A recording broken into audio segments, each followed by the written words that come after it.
Good evening and welcome back. Tonight we embark on a journey to a city nestled on a ridge between the desert and the sea. A city shaped by the story of stone and the beauty of light, Jerusalem. For thousands of years, people have ascended these hills for various reasons: to pray, to trade, to rule, or to remember.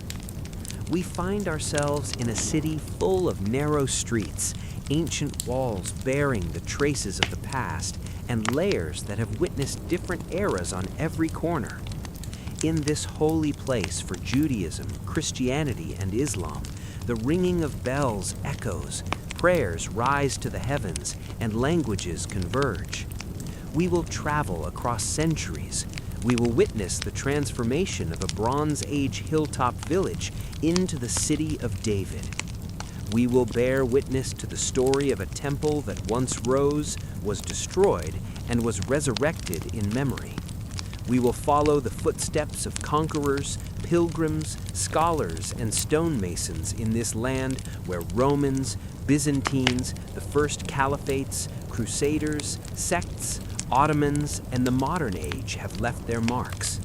Along the way, we will accompany archaeologists at excavation sites, study ancient texts, and try to hear the voices of the daily lives that often remain silent. This story is not just about faith and power. It is also a narrative about waterways, marketplaces, olive presses, and the lives of the families who dwelt in these narrow streets. As always, it's important for me to know where you are listening from and what time it is. Whether you are getting ready for sleep or filled with the desire to explore the memories of this ancient city, I am happy you are here. So, let us begin. It all begins with a spring. Long before pilgrims passionately flocked here and spiritual leaders and kings gave this hill various names, there was a cold water source gushing from a limestone slope that nourished the life of a community. The Gihon Spring is captivating in its grace. It flows with a rhythmic pulse, sometimes speeding up and sometimes slowing down like a heartbeat. But this source in the arid lands of the southern Levant is not only beautiful, it was life and hope itself. People gathered around this stone spring, carved channels to learn and direct the flow of its water, and dug pools to store it. The beginning of Jerusalem was a humble place. In its early days, this city was merely a living space for a society living in thirst.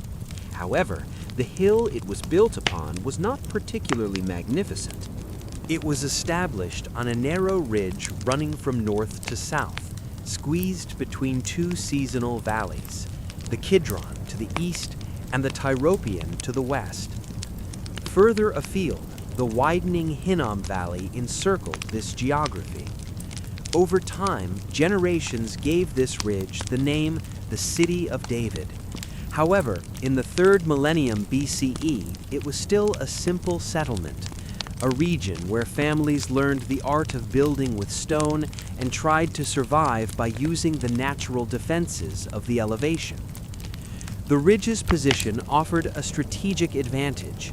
On clear mornings, it provided views that stretched to the vast horizon of the Jordan Valley or the blurred landscape of the coastal plains on misty afternoons.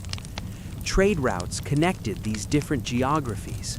Caravans brought copper from the Arabah, transported timber from the plateaus, and olive oil and wine flowed from the terraced hills. This geography, therefore, determined a unique role for the hill in history. It was neither on the coast nor in the desert, but like a hinge, providing access to both.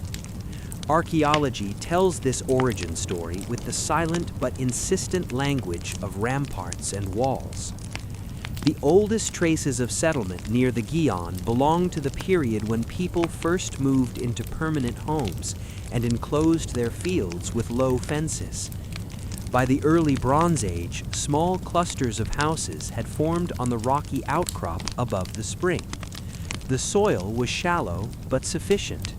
Farmers harvested barley, wheat, and legumes from the narrow spaces, and grazed their goats on the rocky slopes. In time, this place transformed into a fortified town. Builders cut terraces into the steep ridges to create flat platforms and constructed massive retaining walls that still captivate visitors today. On the eastern face, a monumental structure arose, resembling a magnificent staircase with stone steps climbing up the hill. This structure was a symbol of social cooperation and shared labor lasting over seasons. At the heart of life here was water. To live on a ridge meant risking a siege, especially in a time before aqueducts.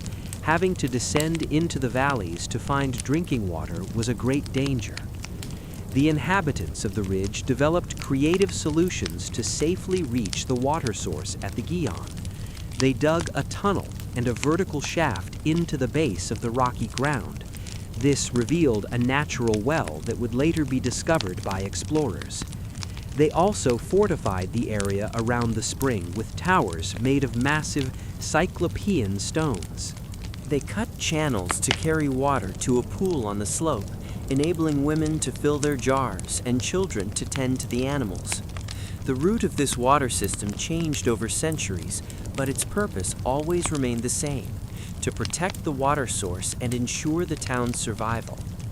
By the Middle Bronze Age, this town was a self-contained settlement, surrounded by its own walls, establishing its identity. Its rulers could collect tribute, control the valley roads, and represent their people before other powers in distant lands. The Egyptians also recognized this power. In the early 2nd millennium, scribes in the Nile Valley were preparing lists of enemy towns that were subject to ritual curses. There was one name on those lists: Rausalamus, Salem. While scholars continue to debate the pronunciation of the letters, they agree that the sound points to Jerusalem. There is a delightful irony embedded in the first literary record. By writing their curses to weaken the power of enemy cities, the Egyptians preserved those cities' names. The name of what they tried to destroy survived.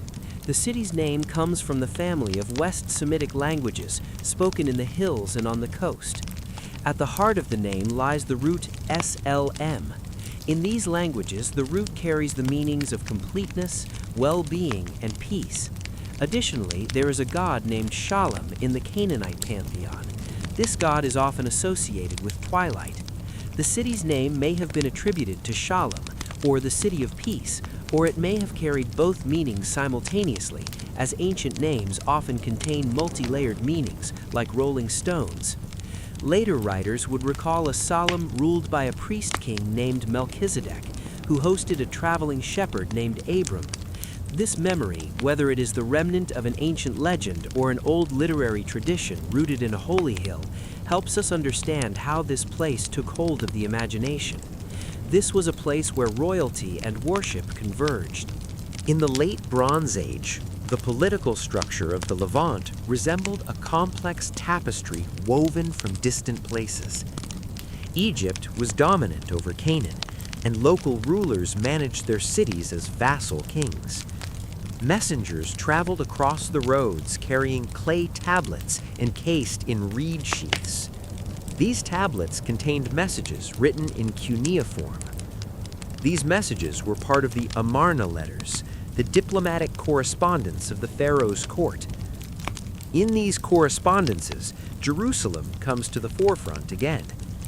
The ruler of Jerusalem, Abdi-Heba or Abdi-Hep, writes to the pharaoh. This name expresses devotion to the Hurrian goddess, revealing the cultural diversity in the region. In his letters, he complains about raiders and rivals, requests archer support, and emphasizes his loyalty. However, these letters describe a smaller, more limited settlement rather than a great city. These writings tell of a town surrounded by walls, a period plagued by troubles, and a leader whose power was significant enough to be heard in Egypt, but not strong enough on his own. The Bronze Age world was quite fragile. Palaces across the eastern Mediterranean relied on weak political networks susceptible to sudden collapse.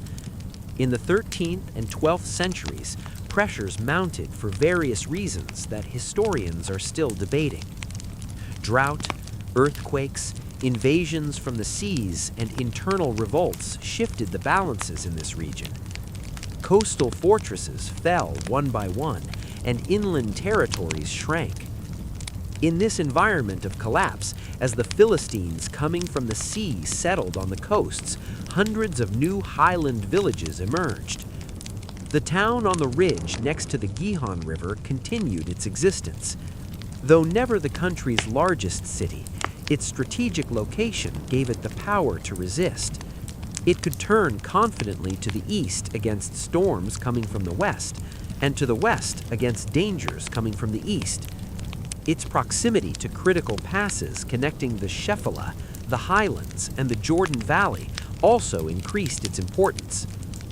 In the early first millennium BCE, the town was later referred to as Jebus, and its people were recorded as the Jebusites.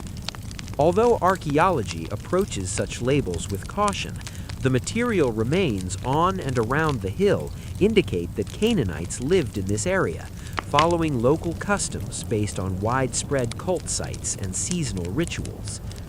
Jebusite leaders successfully maintained strong defensive lines. The eastern face of the hill descended steeply to the Kidron, with the walls supported by terraces and towers. A protective fortress stood on the summit facing north. Storage jars and wine presses indicated a modest prosperity. Plastered installations pointed to a community prepared for scarcity. A small administrative center near the summit managed grain counting and controlled resource access. The town spanned about 12 acres. It was a powerful and compact settlement in the era of small kingdoms. The social structure consisted of different lineages. The individuals mentioned in ancient correspondences reflected West Semitic and Hurrian influences. Temples were dedicated to the gods of the sky, storm, and fertility. Sacrifices included grain, oil, wine, and animals on stone altars. The calendar followed processes like harvest and olive pressing. At night, lamps on the ridges lit the paths, and shepherd fires burned in the valleys. In the spring, barley covered the terraces, and figs ripened at the end of summer. This was a secure highland town with a water source, not sprawling. Its rhythm was shaped by trade and war. Caravans brought copper ingots and pottery. The town provided hides, wool, and safe passage. Larger powers might demand tribute, and the town would comply. When neighboring clans attacked the walls, the alarm would sound, and the men would defend with their spears. Daily life was simple. Children carried water, women kneaded bread, and artisans made flint knives. Even when iron tools arrived, ancient crafts did not end. The commonplace was weighted by environmental elements. The spring made the town possible, the ridges defensible, and the crossroads valuable. The mystery of its name blended with the peace in its sound. In the 12th and 11th centuries, the coastal plains came under the control of the Philistine confederations. Highland states grew, and kingdoms in the north and south tried to exert influence over the central region. The ridges above the Gihon River were unaffected by these struggles. The town's defenses were strengthened. The area around the spring was protected, and the irrigation system was improved. While towns without a spring would fall within weeks under siege, those with a protected source could hold out for months. The people living on the ridge had learned this lesson over generations. They built structures as if their lives depended on the sturdiness of the stonework, because they truly did. By the century later writers would call the age of Saul and David, this hill was a serious settlement, small but also possessing the characteristics of a capital. A fortified acropolis stood on the summit. Stepped terraces extended downward to support houses and granaries. There were water systems around the Gihon River where nature merged with craft. There was an ambitious ruling dynasty that developed diplomatic relations with powerful neighbors and demanded loyalty from surrounding villages. A community of farmers, shepherds, and artisans lived there, having forged a life on rocky and poor soil, creating an urban identity from their resilience. This hill could only be captured with patience or clever strategy. This very fact made the area attractive to any ruler aiming to establish ties between rival tribes or seeking a unique throne of leadership. However, memories of the town's past were quite faded at that time, as almost no written records have survived. Despite this, the earth could preserve details that lost parchments and papyri could not. Since the soil was prone to shifting, it preserved the traces of the massive terraces, which were a sign of the search for stability. Pottery still told stories, reflecting the region's trade connections and taste adapting to changing times. Figurines found in the corners of houses offered subtle messages about family ties. Furthermore, the ruins of a monumental tower built to preserve the water source revealed the traces of past life in this place. All these elements were like a bold statement shaped from stones, emphasizing that the water and the hill belonged together. When you put these pieces together, what emerges is not a massive metropolis, but the portrait of a resilient hilltop town that watched over the valleys and the sky, managed to maintain its own rule despite the pressure of powerful empires, and learned to turn its geography into its destiny. The final years before the city came under different governance were calm and full of tension, like the held breath just before a major story reached its turning point. The Jebusite leadership believed and relied on the strength of their walls. The hill was steep, difficult to approach. The water sources were secure. Moreover, the name provided the rulers with legitimacy stemming from a deep-rooted holiness. However, this strategic hill was also a significant place that attracted the interest of a rising new power. It was independent, yet centrally located, not distant, but defensible. Rooted in the past, the hill was ready for a hopeful future that needed not just stones, but symbols. When the heir of the newly established kingdom in the highlands aimed for a unified capital, the ridge over the Gihon River sent them this message. The story of Jerusalem was written not only as a city, but also as a destiny, a universal idea. In the early first millennium of the Common Era, amidst the confusion of tribal lands and fortified towns, a leader from the southern highlands set his sights on the ridges above the Gihon source. This leader was David, a shepherd from Bethlehem, who managed to lead a weak tribal alliance with his warrior spirit and intelligence. Capturing the ancient Jebusite fortress was not just a strategic move, but a symbolic one. David needed a capital that was not under the control of any single tribe and that dominated critical regions. The ridges had the characteristics to meet this requirement. The conquest of the city happened with an almost mystical speed. The Jebusites, who thought they were safe in their strongly walled fortress, mocked David's soldiers, believing the steep slopes and hidden waterways made them impregnable. Archaeological excavations, in fact, reveal that they were right in their confidence. The fortress on the summit was supported by high terraces and reinforced with stonework. However, David's forces managed to bypass the defenses, either guided by a deserter or with knowledge of a hidden waterway leading to the Gihon. Once the fortress gates opened, the balance of power in the highlands changed forever. David declared Jerusalem the capital of his kingdom and named it the City of David. Thus, the hill ceased to be an ordinary fortress and transformed into the heart of a nation's collective memory. His reign, beginning around 1000 BCE, represented a period of unification. David ruled over a vast kingdom stretching from Hebron to Galilee, an extraordinary achievement for a newly formed state. Jerusalem became the focus of both governance and faith. David had a magnificent palace complex built on the summit of the ridge. Although only colossal stones remain of that structure today, the complex is considered one of the earliest examples of centralized royal architecture known in the region. According to accounts, David hosted envoys, rendered judgments, and composed psalms that would later echo in the Holy Temple within this palace. He also performed a great symbolic act by bringing the sacred Ark of the Covenant to Jerusalem. This sacred chest signified God's presence among the Israelites. David connected the destiny of his people with the destiny of this sacred hill, transporting the ark in a magnificent procession to a tented shrine.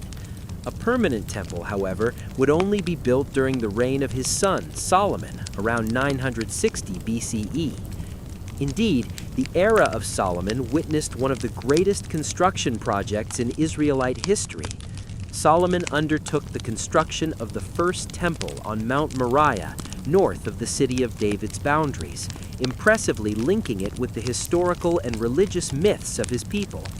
According to tradition, this mountain was believed to be the place where Abraham attempted to sacrifice his son Isaac. Solomon's choice of this location provided his dynasty with powerful symbolism integrated with the faith of the people. According to biblical descriptions, the temple was built of Lebanese cedar, overlaid with gold, and adorned with figures of cherubim. Its architectural plan was similar to other temples in the ancient Near East: a large outer court for worshippers, an inner hall, and the Holy of Holies, where the Ark was kept. The structure, measuring 60 cubits long, 20 cubits wide, and 30 cubits high, possessed a measured grandeur. However, its main impressiveness lay in its fine craftsmanship. Phoenician artisans, known for their metalwork and wood carving, collaborated with Israelite builders to complete the temple in 7 years. With the temple's consecration, Jerusalem became a center of religious pilgrimage. During the consecration ceremonies, priests in linen robes offered sacrifices on bronze altars, while musicians played hymns with harps and cymbals. Meanwhile, the smoke of incense rose to the heavens. This hill above the Gihon River, which had until then been merely a fortress or a trade center, now became a spiritual magnet. Solomon's palace was an attractive meeting point for merchants, envoys, and scholars. Furthermore, trade flourished significantly thanks to alliances with Phoenicia and Egypt. Over time, Jerusalem's population increased, and the city expanded to the surrounding hills. Wheel tracks were still visible on the narrow, ancient paved streets, and houses built of dressed limestone were noticeable. Jerusalem was no longer just a local power. It had become a capital located at the center of gravity of great empires. However, after Solomon's death, the unity he inherited dissolved. The northern tribes seceded and formed the Kingdom of Israel. Meanwhile, Jerusalem remained the capital of the southern kingdom of Judah. But this division went beyond a simple political separation, giving rise to two different concepts of identity, one centered on Samaria in the north, and the other on Jerusalem and its temple. The kings who succeeded Solomon had to rule a city of both high prestige and great fragility. Surrounded by powerful empires like Egypt to the southwest, Assyria, and later Babylon to the east, the kingdom of Judah survived through diplomacy, paying tribute, and the belief that the temple provided divine protection. In the 8th century BCE, Jerusalem faced the first serious test in its history. The Assyrian Empire, led by Tiglath-Pileser III and subsequently Sennacherib, launched attacks across the Levant. According to history books, Sennacherib's armies besieged Judah, conquered 46 fortified towns, and trapped King Hezekiah of Judah in Jerusalem like a bird in a cage. Archaeological evidence from Assyrian reliefs in Nineveh reveals the destruction of Lachish and the impaling or capture of Judean defenders. Nevertheless, Jerusalem managed to withstand these attacks. The city's deliverance is depicted as a miraculous event in sacred texts, recounting that the Assyrian armies were forced to retreat due to a plague. However, the historical basis for this salvation most likely lay in the city's robust fortifications. Under King Hezekiah's rule, Jerusalem's walls were expanded, and a unique engineering project was undertaken to secure the city's water supply. A tunnel was carved through the rock to direct the water from the Gihon spring to a protected pool within the city walls. This tunnel was meticulously dug by two teams working from opposite ends, and the carving was so precise that the team's chisels met with almost perfect alignment. The historical inscription on the tunnel wall, known as the Siloam inscription, immortalizes the joy brought by this engineering feat. Even today, this tunnel continues to carry water and is considered one of the world's oldest functional waterways. With the end of the Assyrian threat, Jerusalem entered a process of cautious renewal. This rebirth was particularly evident during the reign of King Josiah in the late 7th century BCE. Josiah's rule was shaped by radical religious changes and reforms. He attempted to centralize worship solely in the temple, closed rural shrines, and reaffirmed Jerusalem as the sole dwelling place of the God of Israel. This initiated a process of cultural consolidation. History and laws were compiled by scribes. Poets composed new hymns, and the temple was revitalized, becoming the spiritual center of a nation. However, geopolitical balances on the world stage were rapidly changing during this period. The Assyrian Empire was weakening, the Babylonians were growing stronger, and Egypt still exerted its influence in the region to the south. Jerusalem was caught squarely between giants. In 597 BCE, Nebuchadnezzar II, king of Babylon, advanced westward and laid siege to Jerusalem. After a brief siege, the city fell. The young king Jehoiakim and the city's elites were exiled to Babylon. The Babylonians appointed a puppet ruler in Jerusalem under their control, but peace did not last long in the city. Following a new rebellion, Nebuchadnezzar returned to Jerusalem in 586 BCE, and this time the destruction was much greater. During the long siege, the city succumbed to famine, the walls were torn down, and the palaces and the temple were completely burned. Valuable objects from Solomon's sanctuary, such as gold-plated treasures, bronze pillars, and large candelabras, were carried off to Babylon. The surviving population was exiled. This destruction did not merely signify a political collapse, it was also a profound theological crisis. The people of Jerusalem faced the shattering of both their sanctuary and their destiny, having lost their faith in divine protection. The city was reduced to a smoking ruin, all that remained of its former glory. The hill of Zion turned into a desolate ruin, but the survivors remembered this destruction with laments that would echo for thousands of years. Even in exile, the thought of Jerusalem never left their minds. This city, once a Jebusite fortress and then a royal capital, gradually acquired a far greater meaning. It became a symbol of covenant and loss, of promise and return. Jerusalem has cycled through construction and destruction, faith and doubt throughout its history. The Babylonian conquest ended one era and opened the door to a new one. The exiled people carried with them the sorrow, along with the hope of returning to Jerusalem and seeing the temple rebuilt. Burned by Babylon in 586 BCE, Jerusalem lost a symbol representing a people's faith in their God. However, from this destruction emerged a story of human resilience, remembrance, and renewal. The exiles, carrying with them laws, hymns, and the moral meaning of their destruction, formed an organized community. Their faith eventually transformed into sacred texts. In 539 BCE, Cyrus the Great's conquest of Babylon initiated a new era in the Near East. Cyrus governed with tolerance, granting the Jews permission to return to Jerusalem and rebuild their temple. This gesture, both diplomatic and offering an opportunity to return to their homeland, placed Cyrus in a special position in Jewish history. The first group of returnees began restoration in the ruined Jerusalem. Led by Zerubbabel and the high priest Yeshua, work continued, and the Second Temple was completed in 516 BCE. Although its modest structure was less ambitious than Solomon's temple, it revived Jerusalem's sacred role. Priests resumed offerings, while pilgrims returned to the city to present their sacrifices. The Persians governed Jerusalem with a gentle hand and organized the province of Yehud under the supervision of local dignitaries. During this period, though far from its former glory, the city regained its spiritual identity. Although not independent, the Jews were free to worship, farm, and practice their own laws. Persian influence was evident in the administration of Jerusalem.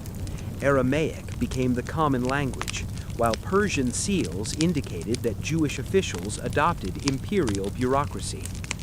In the 5th century BCE, new leaders returning from exile strengthened the city. Ezra was a scholar devoted to the law. Nehemiah was a king's cupbearer who obtained permission to repair the walls. Nehemiah's writings offer a first-hand account of the administration. He inspected the walls, gathered workers, and stationed guards against enemies. The wall construction was completed in 52 days, and the rededication was announced with trumpets. As Ezra read from the Torah, the people both wept and celebrated. During the Persian period, Jerusalem sustained a simple but stable life. The city remained a small settlement around the Temple Mount. Houses were made of stone and plaster, and the streets were narrow. Artisans produced local goods, while pilgrims attended festivals. Priests maintained continuous worship with regular rituals. Jerusalem was no longer a royal capital, but a holy city defined by faith. The 5th and 4th centuries BCE were a period of intellectual development. The texts of the Torah were compiled and codified during this era. The experience of exile and rebirth shaped the understanding of history. Prophets who once challenged kings became the conscience of a people learning to live under foreign domination. Jerusalem became not just a place, but a moral ideal and a city devoted to righteousness. The Persian Empire stretched from India to Asia. Roads and postal systems connected the peoples. These roads facilitated the flow of ideas, trade, and money, making Jerusalem part of the wider world. Priests and scribes were not isolated, but part of a cosmopolitan world. In the late 4th century BCE, a new power emerged in the West. In 332 BCE, Alexander the Great conquered the Persians, seizing the Levant and advancing to Egypt, showing reverence to the city's god as he approached Jerusalem. Alexander's conquest brought Jerusalem into the Hellenistic period, after which the city went through a turbulent process. After Alexander's death, his generals divided the empire, and a struggle for the Levant ensued between the Ptolemies of Egypt and the Seleucids of Syria. During the Ptolemaic period, the city was shaped by Greek culture and trade in a peaceful era, while the priestly order maintained its religious authority. Tensions rose with the rise of the Seleucids in the 2nd century BCE. Hellenization policies promoted Greek culture. Some Jews assimilated, while others saw it as a threat. The turning point occurred during the reign of Antiochus IV Epiphanes. Antiochus caused great unrest by banning Jewish religious practices and erecting an altar to Zeus in the temple. This persecution led to resistance, and Mattathias and his sons revolted against the Seleucids.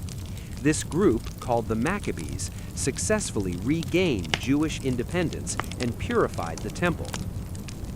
Jerusalem repeatedly experienced the cycle of destruction and rebirth. The city produced a temple from the Babylonian exile, a community of law from the Persians, and a revolt from the Greeks. Building new foundations from its struggles, life continued to thrive beneath its stones. A resistance rising from the Judean hills was ignited by a rejection that began in the market town of Modin. A priest named Mattathias killed a royal official instead of accepting a decree that banned the laws of his ancestors. He then withdrew to the mountains with his sons and a group of followers. The Hasmonean family continued the struggle, learning to fight in these regions with tactics they learned from the land they lived in. They launched night raids, sabotaged supply lines, and melted away from their enemies into hidden valleys known only to shepherds. Their leader, Judah, was nicknamed the Hammer, Maccabee, for his striking power. He was as strategically minded as any army commander who would gain fame in the following centuries. At Beth Horon, he drew a larger Seleucid army onto a narrow, winding incline, turning the area into a killing ground. At Emmaus, he surprised the enemy's trained troops with a surprise attack. When the rebels reached Jerusalem in 164 BCE, the sight they encountered resurrected the insult that had started their war. An altar dedicated to a foreign god stood on the Temple Mount. The rebels cleaned the area, rebuilt the sacred altar, and rededicated the temple. Following this event, an 8-day festival was celebrated. This celebration, symbolizing rebirth and enlightenment, is known today as Hanukkah. According to legend, a small flask of pure oil continued to burn much longer than expected. Historically, the event is recorded as a political victory in which a local priestly leadership reclaimed the city and its temple. However, this victory did not end the struggle. As the Seleucid Empire weakened, a struggle for supremacy began among local groups, and conflicts continued for generations. The process of independence advanced gradually. Simon, the brother of Judah and Jonathan, secured the recognition of their autonomous rule. In 142 BCE, Jerusalem was freed from foreign garrisons, and the Hasmonean high priest also became the leader of the civil authority. The city began to function as a capital again. Pilgrimages increased, and marketplaces flourished. During this period, coins bearing Hebrew inscriptions were minted. These were symbols of a small but strong sovereignty. John Hyrcanus conquered Samaria and Idumea, expanding Hasmonean territories and forcing some conquered communities to adopt their ancestors' laws. During the reigns of Aristobulus and then Alexander Jannaeus, the kingdom expanded further, while court politics became increasingly complex. The rulers represented a dual authority as both king and high priest, but this led to serious opposition. Jerusalem became the scene of a power struggle among different groups that marked the last century of the Second Temple period. However, these groups were not political parties in the modern sense. They were communities that adopted different approaches to piety and power. The Sadducees clustered around an elite circle consisting of temple priests and nobles. In contrast, the Pharisees argued that a holy life should be lived not only in the temple, but also at home and in the marketplace. Meanwhile, a radical group living isolated outside the city walls withdrew to the desert, establishing their own strict rules of life. Today, scrolls found in caves still surface as historical documents that harshly depict the difficulties of that era. Tensions among all these groups could sometimes escalate to quite brutal levels. Increasing conflicts with the Pharisees during Jannaeus' reign spilled into the temple courtyards, turning the city into a cauldron of chaos. These internal squabbles made external intervention inevitable. In 63 BCE, two Hasmonean princes, Hyrcanus and Aristobulus, sought help from Rome. Pompey arrived with his legions, entered Jerusalem, and trod upon the sacred area where no one was supposed to enter. He spared the treasures, but seized the city. From that moment on, Jerusalem came under Roman control and was placed under the protection of the Idumean Antipater to ensure stability. Antipater's son, Herod, was declared king of Judea by the Roman Senate in 40 BCE. Herod, who only won the title of king after a 3-year struggle, captured Jerusalem in a bloody war in 37 BCE. He eliminated his rivals, solidified his legitimacy by marrying into noble families, and even killed his wife in the process. Court intrigues never ceased throughout his reign.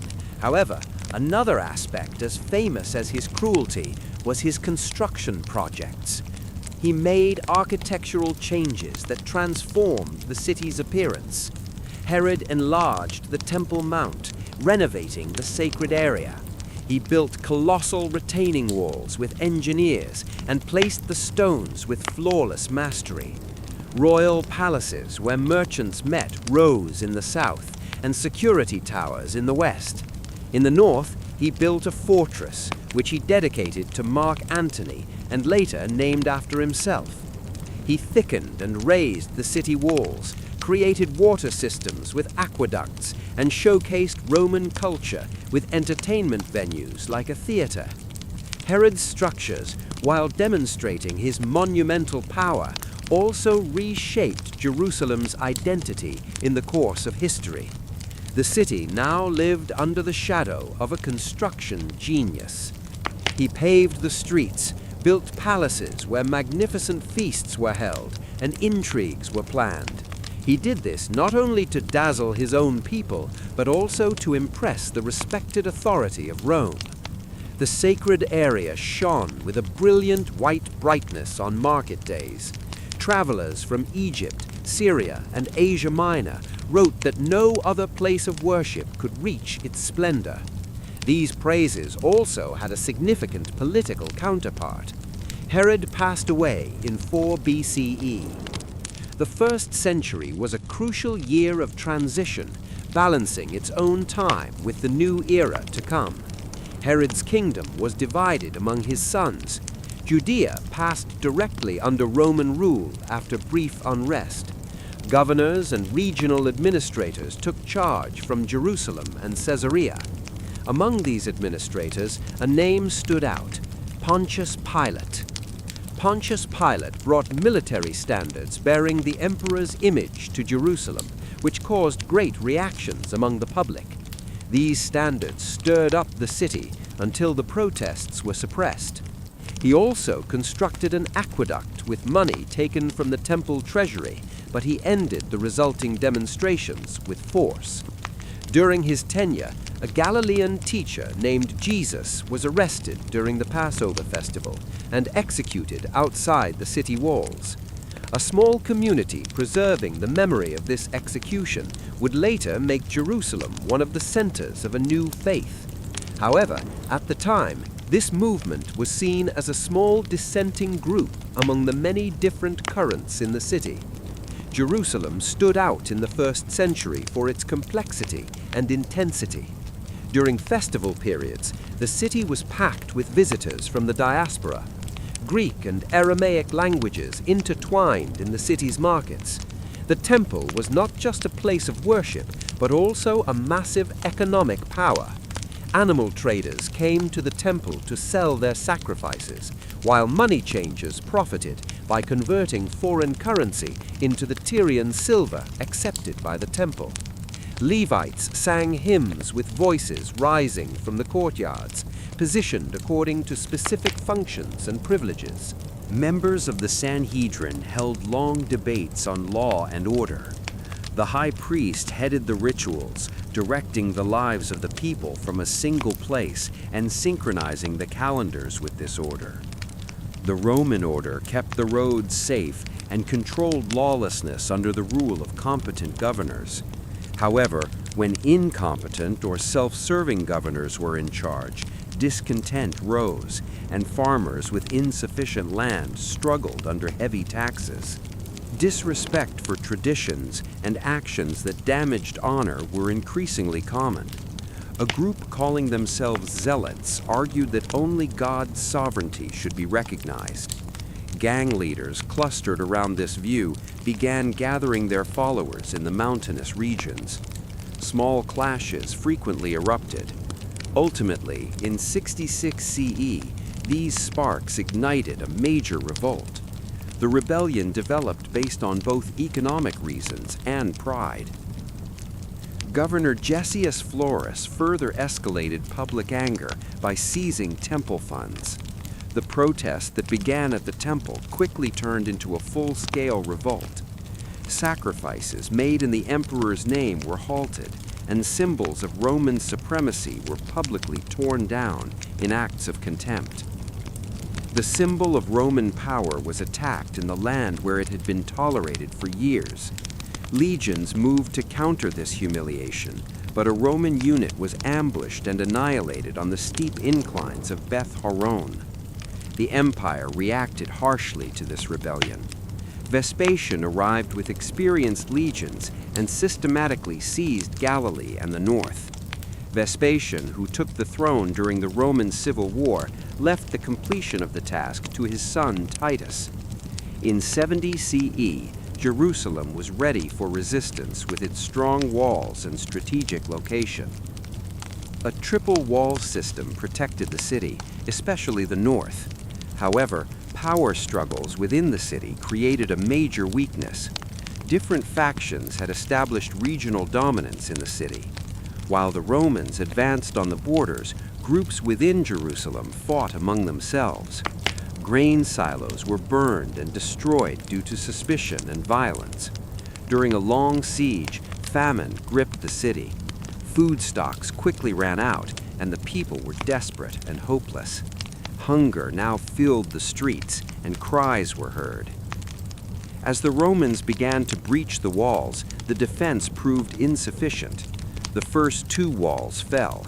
Then fierce fighting began within the city. The temple courtyards became battlegrounds during the hot summer days. Flames rising from the porticos reduced the valuable structure of the temple to ashes. The marbles cracked and the gold melted. The temple's sanctity was controversially destroyed. The city was burned and ravaged. Many were massacred or sold into slavery. The temple's treasures were carried to Rome as symbols of victory and inscribed on an arch. Jerusalem was reduced to ruins. The upper city was shattered, and the survivors were either enslaved or exiled. A final fortress in the middle of the desert also surrendered. The war isolated Judea. The empire celebrated this victory with its own coins. The destruction of the Second Temple necessitated a radical change in religious life, separating the people from the altar and moving worship toward new approaches. The city symbolizes a turning point. The process of commemorating it and fighting for it completely changed. For the Romans, this was merely the suppression of a rebellion, but for the people who watched the collapse of their holy temple in tears, it became a deep wound that would not be forgotten for generations. Yet even in the most devastating times, the hill stood firm symbolically. Stones, memories, and future promises accumulated on top of each other. The flames of the temple died down, and the last embers on the Gihon Ridge yielded to darkness. Following this, the Roman legions moved with their disciplined engineering and the weight of having crushed their enemies. In 70 CE, Jerusalem was not completely destroyed, but it was fragmented and reshaped. Debris was converted into raw material for new structures. Holy places evolved into squares where Roman ceremonies were held. This city, which once determined time according to religious rituals, now fell under the rule of the Roman calendar. The echoes of cohort marches and the grueling work of legionaries dictated the city's rhythm. The 10th Legion Fretensis carved its presence into the stones. Its stamp lived on in the tiles, water pipes, and every remnant unearthed from the cellars. Jerusalem's streets bore the traces of this legion. The Roman military camp was established on the high hills to the west. From here, the enjoyment of fresh air was possible, and threats could be easily monitored from a distance. Steaming baths in winter days, barracks where time flowed regularly, and the central Principia were built according to Roman order. In the areas where hymns were once heard, Latin commands now echoed.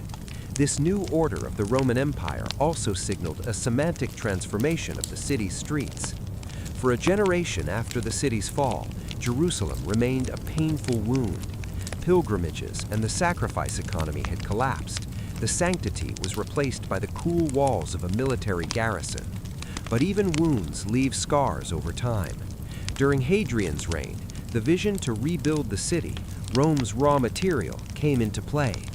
Emperor Hadrian, possessing the spirit of a builder and political skill, shaped the city not merely as an occupied camp, but as the center of a reborn colony.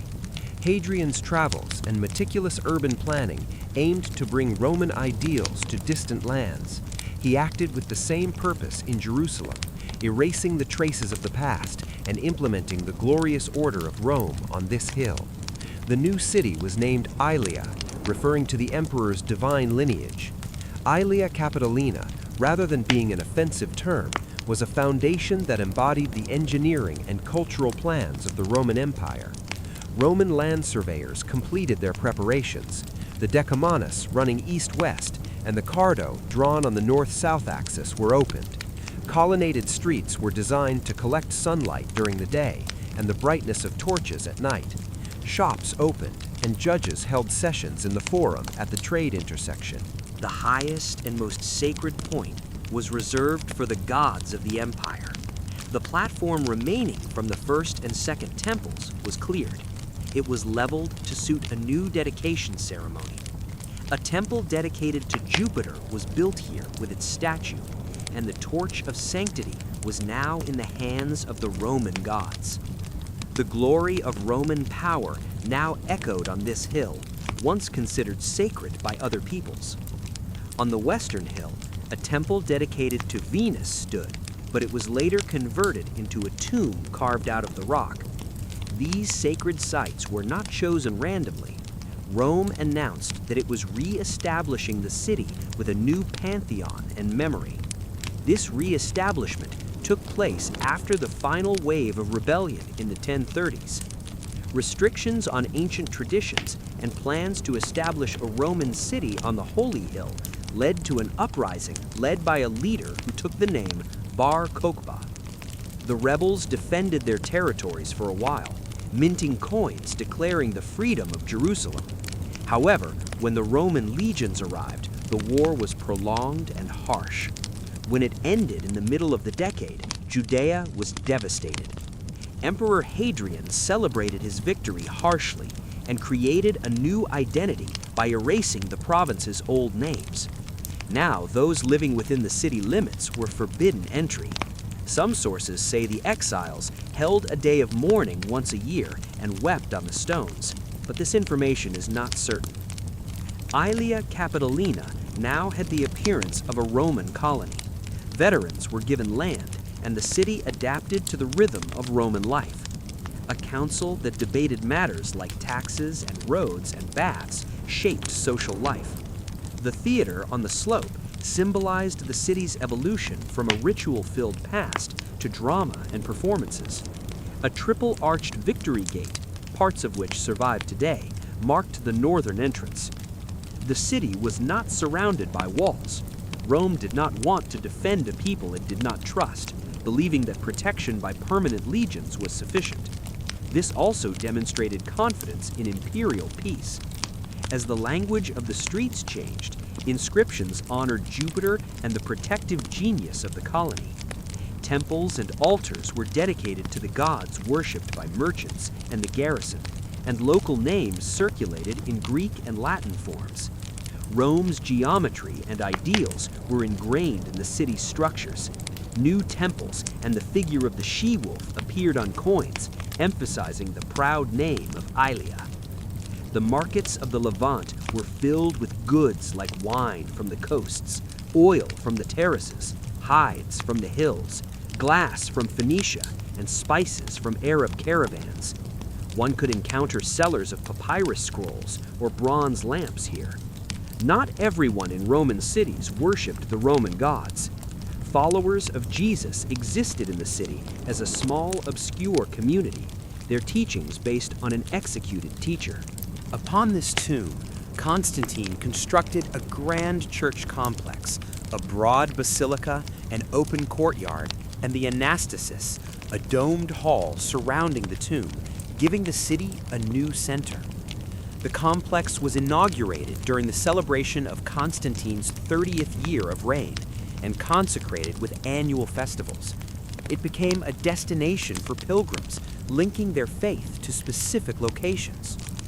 The new Christian city functioned as a school beyond just a sanctuary. A priest named Cyril gave lectures describing the traditions of Jerusalem and the city's locations associated with the Holy Scriptures. Travel narratives emerged. In 333 CE, a pilgrim from Bordeaux mapped the holy routes. A woman named Egeria chronicled the city's Holy Week ceremonies in her letters. She described processions stretching from the Mount of Olives to the empty tomb, observing how the entire city transformed into a stage. Constantine's builders erected a church on the Mount of Olives as a place of teaching and an area crowned with a circular courtyard open to the sky. A basilica next to the ancient olive trees and reconstructed porticos at the Pool of Siloam served the needs of the pilgrims. New water networks were installed, meeting a crucial need by supplying the city's water requirements. The old streets were repaired, and the Cardo Street, running north-south with its colonnades, began to draw the city's energy toward the Christian quarter. Power and piety intermingled. The Council of Chalcedon in 451 CE recognized Jerusalem as a patriarchate, making its bishop one of the most senior spiritual leaders in the Christian world. This prestige made the city a magnet for monks, scholars, and individuals with a patronizing spirit. Empress Eudocia, a knowledgeable and influential figure who loved Homer and the prophets, lived in Jerusalem for a period in the 5th century. She donated to churches, made infrastructure improvements, and was later remembered for the reconstruction of the city's walls. This clearly indicated a shift from the self-confidence of a wall-less era toward the need for protection and dignity. With her leadership and the continuous support of the Eastern emperors, countless monasteries flourished in and around the city. Desert areas stretching from the Mount of Olives to the Dead Sea were filled with lavras and canobia built by those seeking silence and drawn to monastic life. Two names still stood out in this region. One was Theodosius, who founded a large monastery east of Bethlehem, which served as a sanctuary for pilgrims from every province. The other was Sabas, on the rugged terrain of the Kidron Cliffs. His monastery was notable for its cells placed into the canyon wall, resembling swallows' nests. At night, the lamps emanating from Mar Saba looked like the light play of a caravan advancing over the rocks. These places of worship also changed the economic structure of the region. Monastic communities engaged in agriculture, reproduced sacred texts, received patronage gifts from distant lands, and sent scholars to the city, contributing to the discussion of religious doctrines. However, Jerusalem, which gained the character of a Christian city, could not entirely free itself from the exclusionary traditions of the empire. The ban on Jews settling in the colony after the 2nd century revolt generally continued, only eased during certain periods. Some written sources indicate that Jews were allowed only one day a year to mourn among the ruins. This permission became the beginning of a ritual of memory that left deep traces throughout history. In the early 360s, with the reign of Julian, the empire's focus shifted in a different direction. Julian, who admired ancient gods and tried to reject the Christian legacy, invited the Jewish community to rebuild the temple. Although cleanup work began, it was soon reported that tremors and sudden fire incidents occurred related to this initiative. Whether the cause of these events was natural or interpreted symbolically, the project ended as quickly as it started. After Julian's death, the old restrictions were reinstated, and Jerusalem returned to a Christian-focused course. The traces of this course are still visible in archaeological studies. The stone roads of the 6th century Cardo were full of wheel tracks. Column capitals taken from old structures completed the new columns. A stone map located in a church south of Madaba showed a bird's-eye view of Jerusalem from that period, bisected by the colonnaded street and the round dome of the anastasis. The map served as both a work of art and a guide. It confirmed the accounts of travelers. The Christian quarter of the city was a center of attraction, but the city generally remained the center of an anxious empire. The 5th and 6th centuries were marked by tribal attacks, religious divisions, and the revolts of old identities. Samaritans rebelled repeatedly in the north and west, but these were suppressed. Political crises did not subside, and finally, a plague descended upon everything.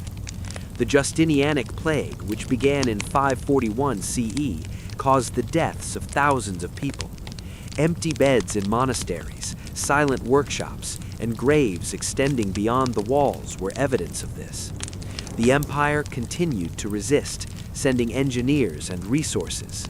On the southern hills, a massive basilica was built near the Mother of God. Procopius praised the roads of Jerusalem and the surrounding structures. However, doctrinal debates continued in the city. Factions struggled, and bishops were exiled and recalled. Pilgrims continued to arrive, and everyday life was shaped by lamp sellers adorned with crosses, oil vendors, and innkeepers speaking Latin, Syriac, and Coptic. Palm Sunday and Easter rite processions continued according to tradition. However, a great threat from the east could not be prevented.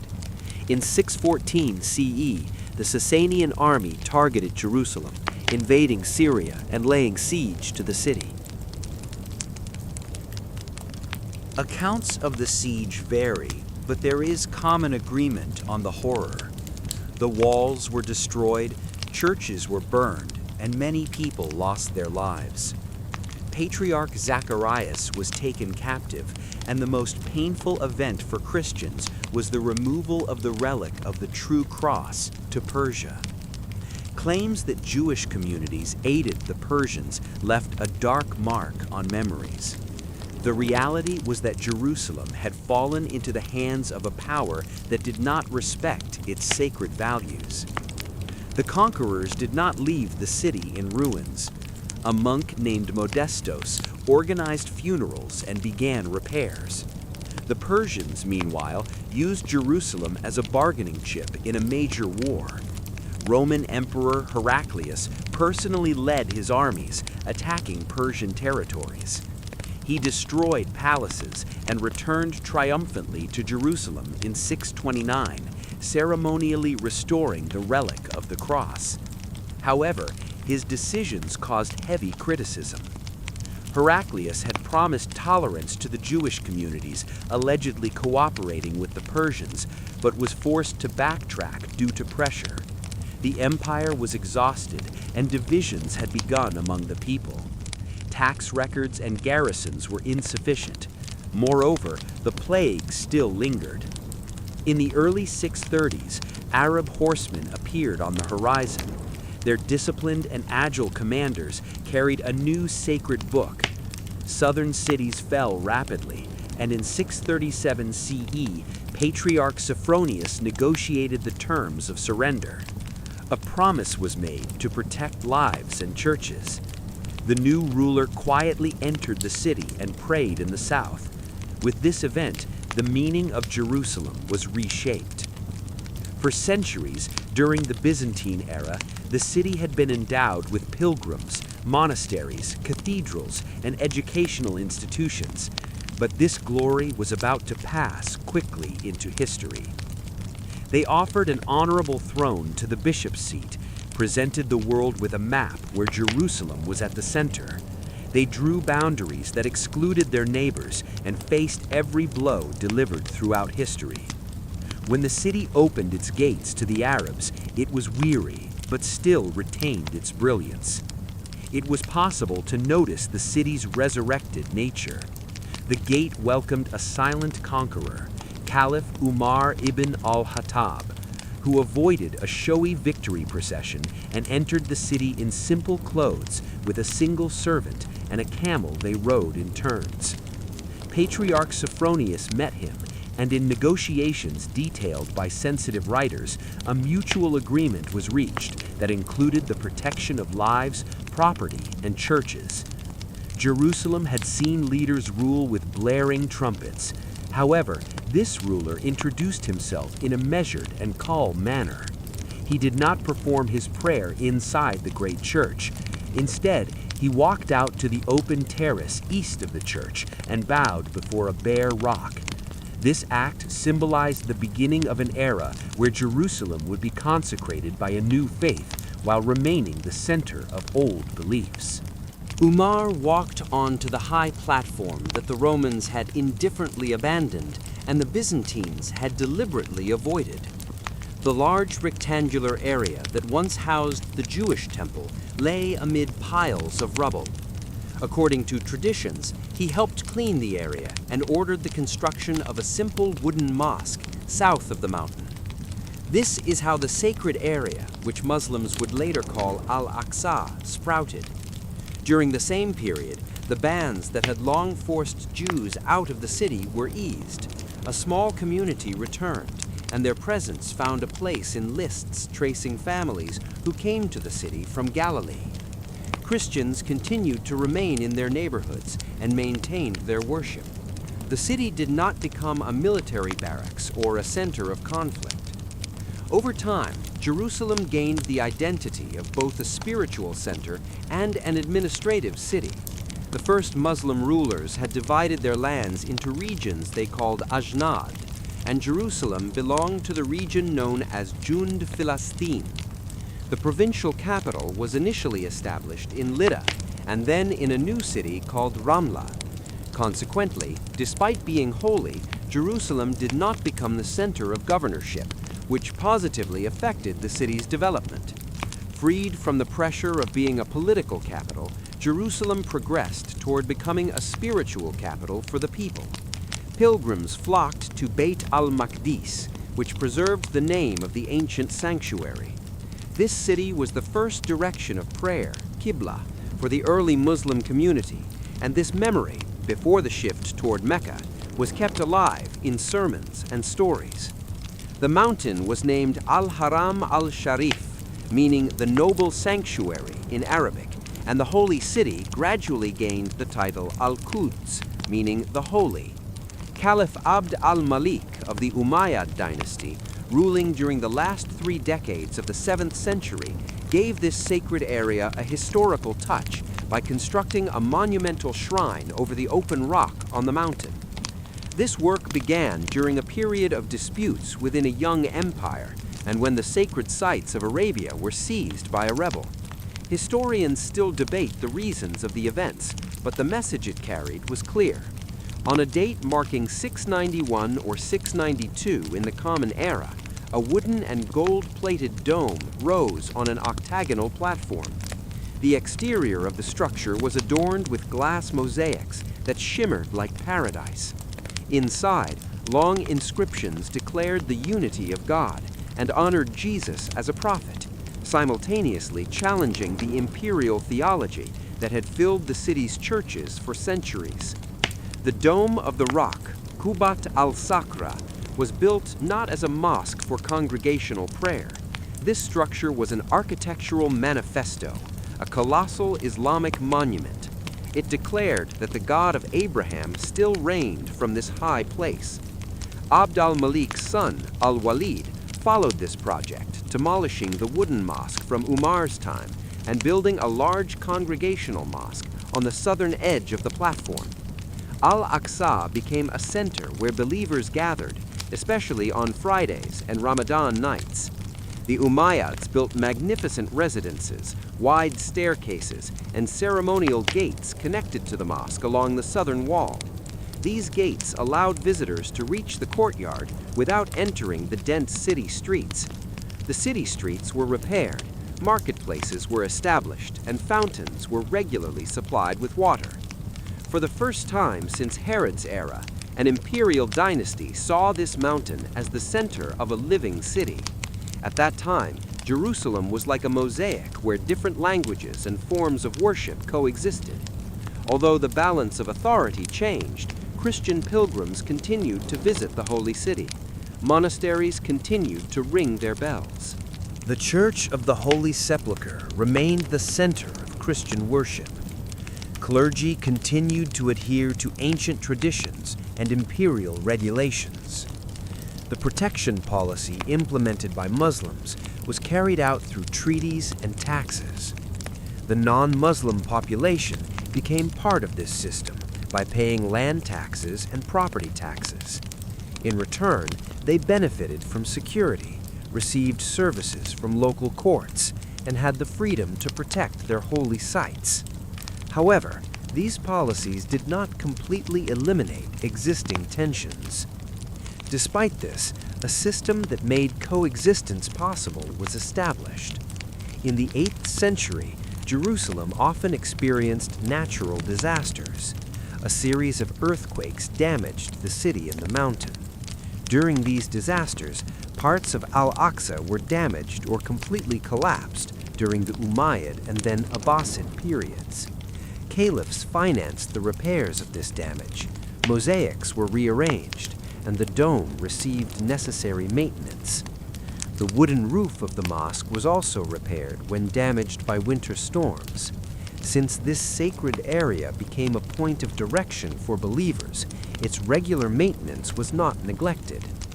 Travelers from different geographies spoke of the magnificence of the octagonal structure and the lessons given on Saturdays in the porticos around the mountain. Even though the Abbasids overthrew the Umayyads and moved the center of power to Iraq, the holiness of Jerusalem was never lost. The empire had lost its power and central authority. Governors now came from distant lands. The city seemed to adapt to the simple life of a sacred place located in the countryside. The Abbasids rarely visited the city, but spent heavily here. Al-Mansur and his successors repaired roofs, established charities and endowments. Al-Mahdi built new structures on the platform. Al-Mamun, known as the patron of knowledge and science, repaired the dome and preserved his own name in an inscription band that had previously named Abd al-Malik. This small touch, in fact, pointed to a greater truth. Every dynasty that held Jerusalem wanted to define itself as the city's custodian. Commercial life, meanwhile, continued in the city in a regular manner. Olive oil brought from Jewish terraces, wine from Christian presses on the hills, hides and wool obtained from flocks grazing in open fields, glass from the coastline, and spices transported from the south on camelbacks shaped the city's commercial life.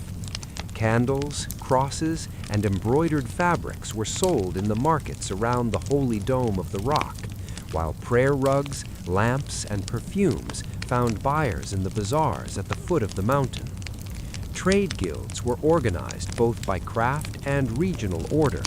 On Fridays, the mountain was overflowing with people in white clothing, while on Sundays, the churches were crowded with pilgrims from Jaffa and Galilee. During the 9th and 10th centuries, administrative structures became even more complex. Egypt moved away from the control of Baghdad, first ruling as an independent administration in the Lower Nile and southern Levant by the Tulonids, and then the Ikhshidids. Baghdad's influence was limited only to the mention of their names in sermons. Jerusalem, meanwhile, responded to these changes relatively calmly. Taxes were collected by different officials, and garrison soldiers carried different symbols. However, the operational structure of the courts did not change. Muezzins still recited the call to prayer from the southern end of the mosque, and church bells continued to ring at the same hours. Writers of the period offered vivid descriptions of the city. The geographer Ibn al-Faqih praised the city's markets and olives, while the traveler Ibn Rusta noted the number of city gates and meticulously described its water. The most impressive testimony belonged to a resident of Jerusalem, Muhammad al-Muqaddasi, born in 946, in his book on world geography, approached every region with the clear-sightedness of a local patriot, praising Jerusalem for its wealth of knowledge, architectural refinement, and the dignified stance of its scholars. He complained about its cold winters, but highly praised the taste of the water in foggy weather. Mukadasi also recorded witnessing scribes lining the arches of the mountain and merchants in the Cardo area calling for customers at dawn. He believed that Jerusalem held a place equal to other cities in Islam and existed for worship. Yet he did not hide the city's provincial hardships, noting that they had to bring fruit from Jericho when drought occurred. Urban life during this period was built upon the Waqf system, charitable endowments that sustained mosques, madrasas, hospitals, and fountains. Wealthy families would donate shops and gardens to support a teacher or light the lamps in the shade of the porticos. This system linked property to piety, keeping city institutions alive despite dynastic changes. It also elevated the haram to more than just a symbol. Faqirs, jurists, provided rulings to everyone from market women to shepherds, in addition to teaching jurisprudence and grammar. It was a center where worship and education proceeded together. Jerusalem's pluralistic structure managed to balance competition. Although the keys to the great church belonged to Christians, the governor mediated interdenominational issues, sometimes even entrusting the church security to a Muslim family to prevent fights. Order among scholars was maintained on the mountain, and security measures were increased during festivals. During Ramadan, Christian merchants would prepare to serve Muslim customers after iftar, breaking the fast. Even in its calm periods, the city could not remain isolated from wealth and wars. Pilgrim caravans could be transported north and armies south with the same ease. Bandits would seek opportunities when powerful garrisons were absent or when rulers changed. Jerusalem's walls were a sign of order. However, the city was not a fortress to be defended, but a threshold to be protected. The 10th century brought both prosperity and warnings. Pilgrims from all three religions continued to arrive. Repairs and embellishments continued, and scholars boasted about the city's architectural works. But armies advancing on Egypt weakened the power of the Ikhshidids. In 969 CE, the Fatimids crossed the Sinai and captured the city with little bloodshed. This event added a new period to the history of Muslim Jerusalem, bringing both patronage and difficulties. When the Fatimid banners were raised, Jerusalem was ready for a new future. One conqueror had prayed on a bare, rocky ground. A dynasty had inscribed its beliefs on mosaics and wood. Judges sat in the shade of the porticos, while students copied texts onto paper with reed pens. Jews rebuilt synagogues in their neighborhoods at the foot of the mountain. Christian monks had withdrawn to desert caves. The markets were learning the rhythm of Fridays and Sundays. The city had managed to house 3 different places of worship within the same walls. The lesson taught by those centuries was both simple and challenging. If the power acted as a guardian, not a master, the holy places could be shared in peace. However, the value of this lesson would soon be tested. When the green banners of the Fatimid cavalry arrived in Jerusalem in 969 CE, they had already declared their new capital, which they established on the banks of the Nile and named Cairo. Fatimid rulers understood the importance of protecting the sacred sites to maintain their authority in the lands of Syria and Palestine. The Ismaili Shia Fatimids, ruling over a largely Sunni population, approached the administration in Jerusalem by blending both principle and pragmatism. Governors were appointed to the city, taxes were regularly collected, and charters for churches and monasteries on the Mount of Olives were reapproved. In this process, the Haram al-Sharif continued to be a center of attraction. Jurists lectured in the squares, while the wooden ceilings of the Al-Aqsa Mosque were carefully maintained against winter rains. During the first generation of Fatimid rule, Jerusalem stood as a provincial sacred site within a large and diverse empire. The 10th century left us a particularly rich archival heritage. Letters and commercial documents were stored by Jewish merchants and scholars in the storeroom of a synagogue in the Fustat district of Old Cairo. Materials containing the divine name were never discarded and thus accumulated. These documents, dormant for centuries, revealed the daily life of the medieval Eastern Mediterranean to modern researchers. Among these dusty old documents were calls for military aid from Jerusalem, stories of caravans transporting oil from Hebron, and reports from the newly appointed heads of the Palestinian Academy in Jerusalem. The documents depicted a Jerusalem reliant on donors for the repair of its roofs and meeting expenses after earthquakes. Even in stable periods, this Holy Land needed constant attention. Jerusalem was always subject to the seasons of memory and the effects of tremors.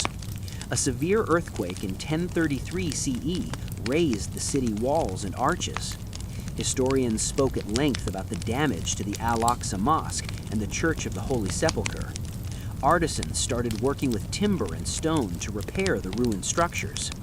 The Fatimid administration organized various rituals to release the necessary funds for repairs and collect new taxes for this purpose. While masons replaced capitals, they dealt with the small but important details that kept life going in the city. Another violent earthquake occurred toward the end of the century, and this cycle repeated itself. Nature made collaboration among the city's various groups inevitable. The character of the rulers governing Cairo at the time was one of the key elements determining the balance between faiths in the city. One of the most famous of these rulers was Al-Hakim bi-Amr Allah, known for his harsh policies and strict piety. In 1009 CE, he ordered the demolition of all churches in the regions under his dominion. When this order reached Jerusalem, the great complex housing the tomb of Jesus was almost completely leveled. The Latin Christian world learned this news through pilgrims and envoys, and the event resonated greatly in the courts of Germany and France. Stonemasons in Jerusalem had to hide their tools during that period.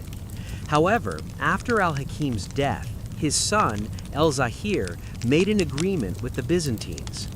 This agreement was implemented during the reign of Constantine Monomachos on the Byzantine throne, and reconstruction work began. In 1048 CE, a new church, smaller than the one from the first Constantine's time but fully completed, was built on the sacred site. A compact basilica was built over the dome of the tomb, establishing the foundation. The Latin West would eventually protect, support, and surround this church with monasteries. Years later, as a result of an agreement reached between rivals aiming to benefit from Jerusalem's prestige, the first structures began to be built using stones from the Fatimid period. Jerusalem, however, was never only for the clergy.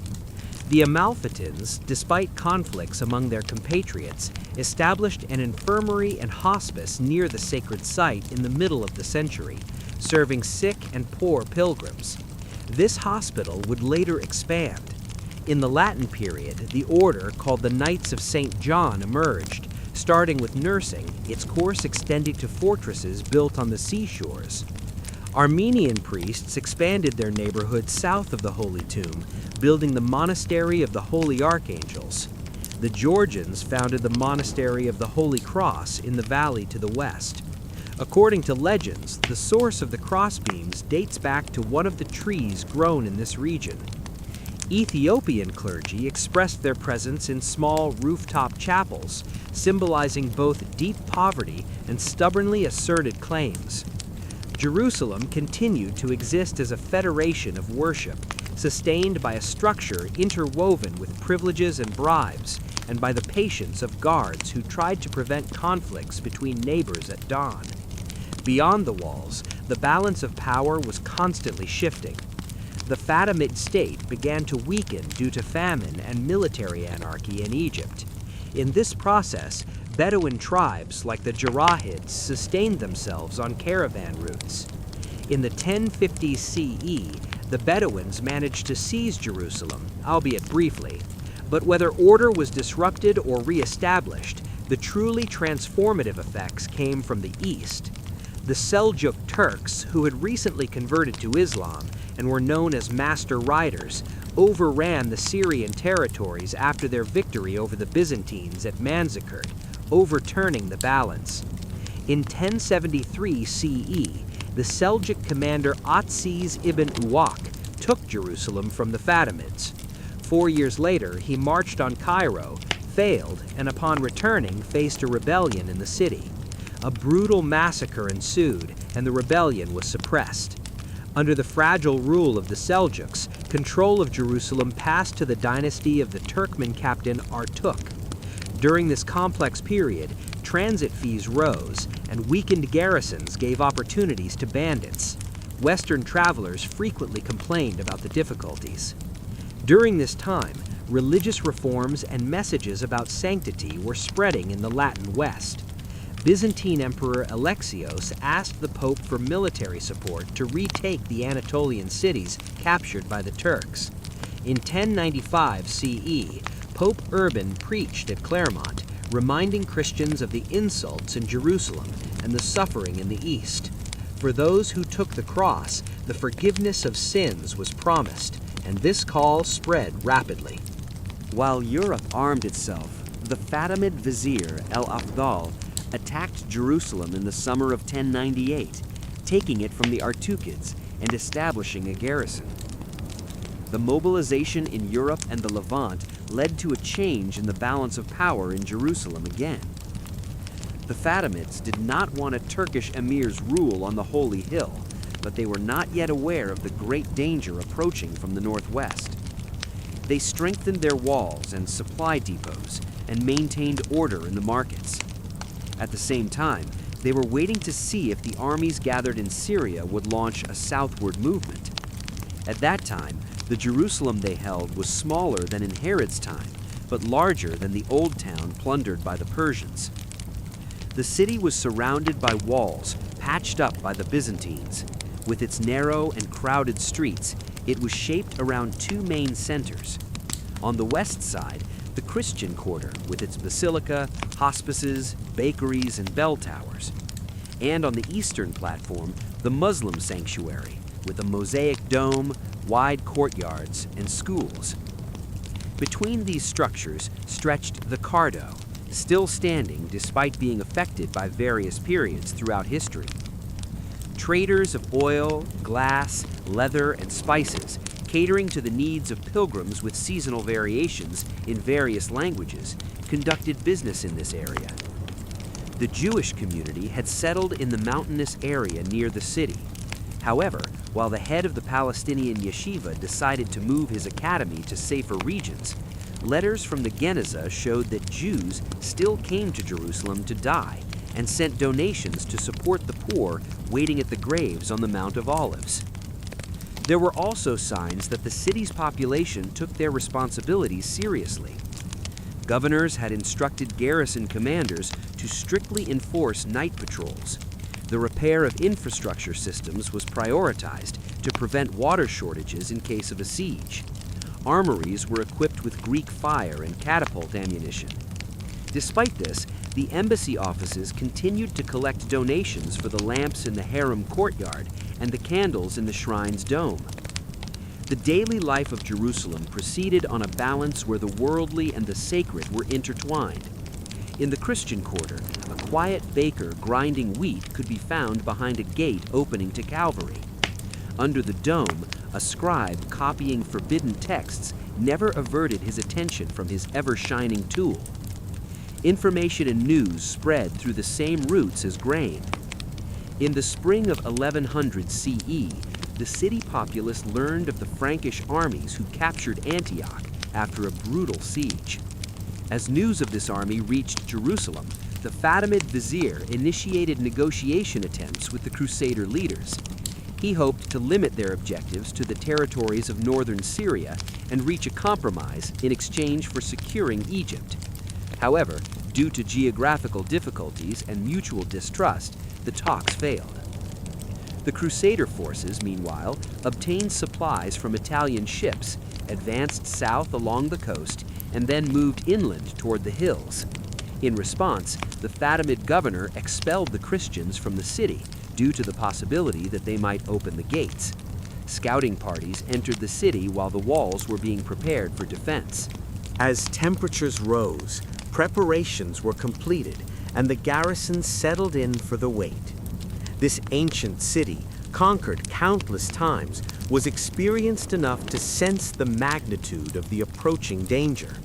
But this time was different. These armies were not mercenaries seeking ordinary spoils, but warriors moving under a new kind of vow. There were impious penitents led by lords sworn at altars. This did not make them a docile community. On the contrary, it made them extremely stubborn. The path to June began with the first ladder leaning against the northern wall. The armies of the First Crusade reached the walls in the July heat. They had survived famine and plague, shed blood at Nicaea and Antioch, and buried their comrades on the roads leading up to the holy city's pinnacle. At dawn, the ladders were raised. That afternoon, the defenders surrendered. The gates were opened, and the victorious spread through the city streets. However, the savagery that followed became an unforgettable scar etched into the dark pages of history. Muslim and Jewish communities were either massacred or exiled. Synagogues and mosques were seized. The tremor created by these events echoed widely across trade routes and languages. With a single siege, the city changed both its guardians and its meaning. The conquerors established an unusual order, a state to be built upon a sanctuary. Godfrey of Bouillon refused to be crowned king in this city, believing his master had worn a crown of thorns. Instead, he chose to call himself the Defender of the Holy Sepulchre, carrying a title of guardianship, not sovereignty, in his name.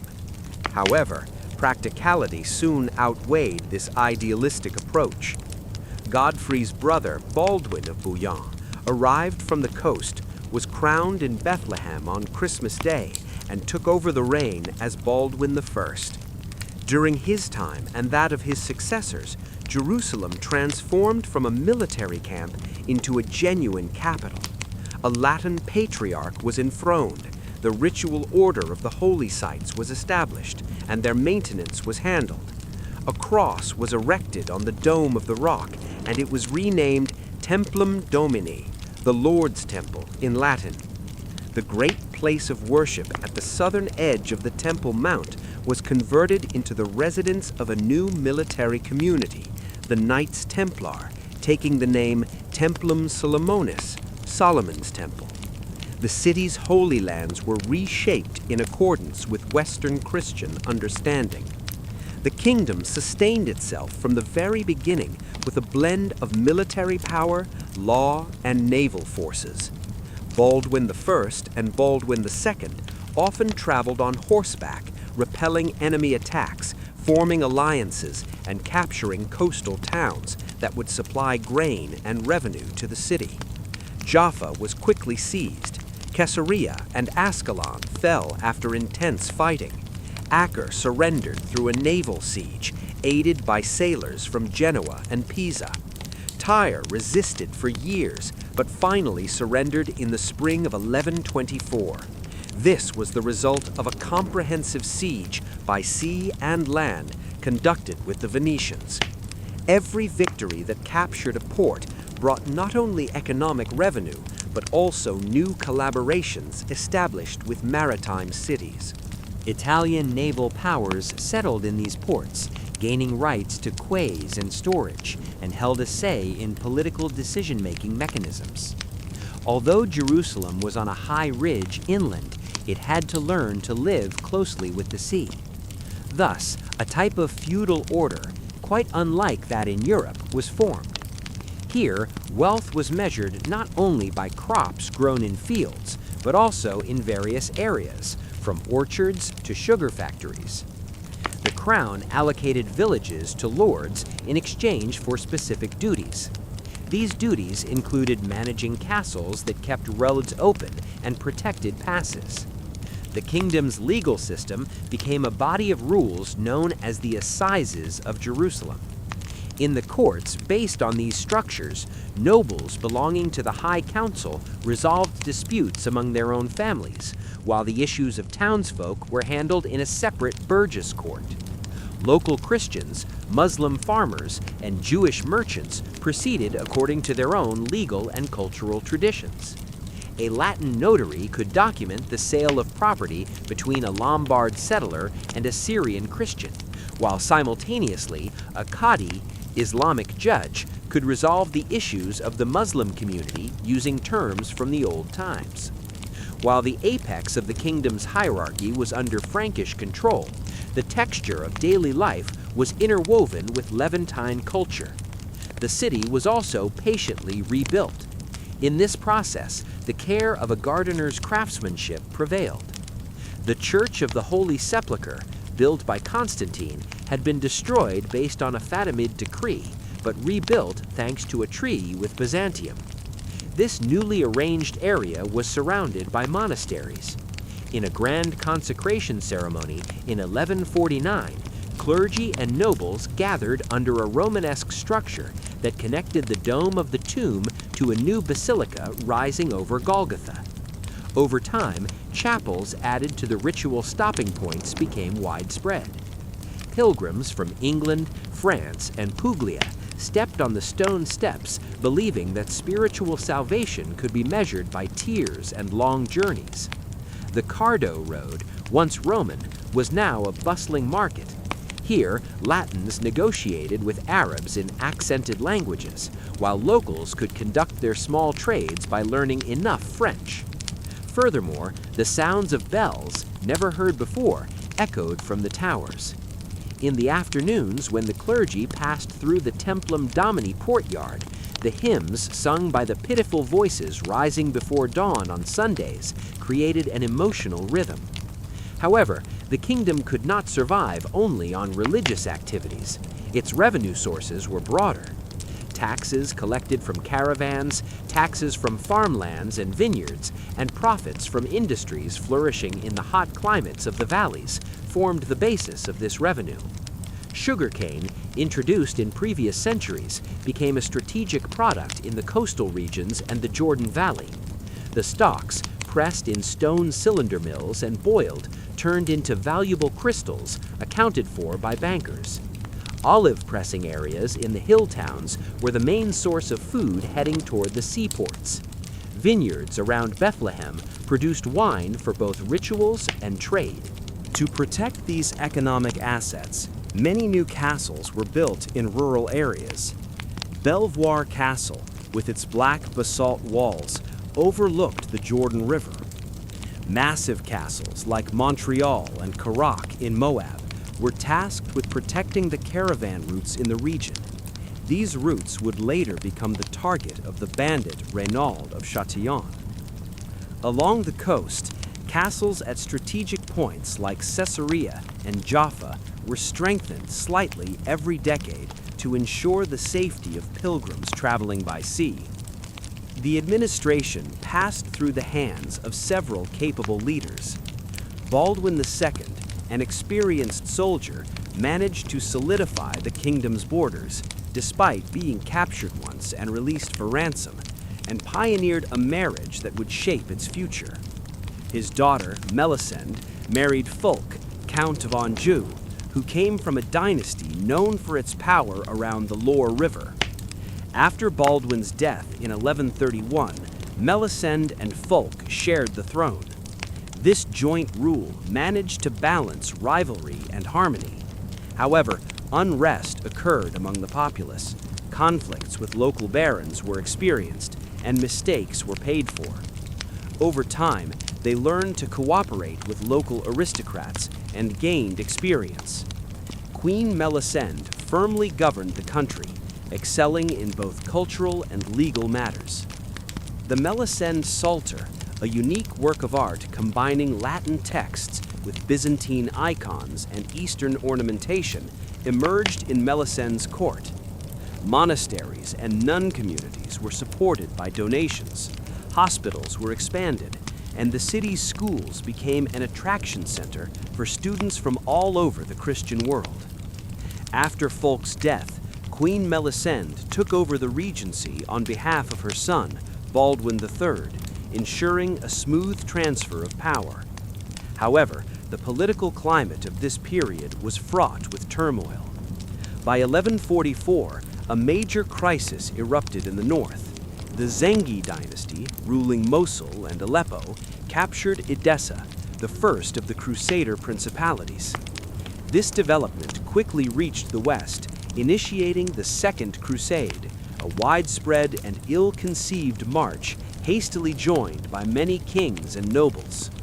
When the campaign reached the Kingdom of Jerusalem, Damascus was chosen as the target. However, local warnings were ignored. The siege lasted only a few days and ended in failure. This weakened alliances and damaged the reputation of both rulers and religious leaders. The Muslim world in the East, meanwhile, learned from this failure. Rulers who had previously frequently faced disagreements began to see unity as a powerful tool. Nur ad-Din, Zengi's son, integrated piety into politics and transformed the idea of jihad into a political strategy by building important institutions like madrasas and hospitals.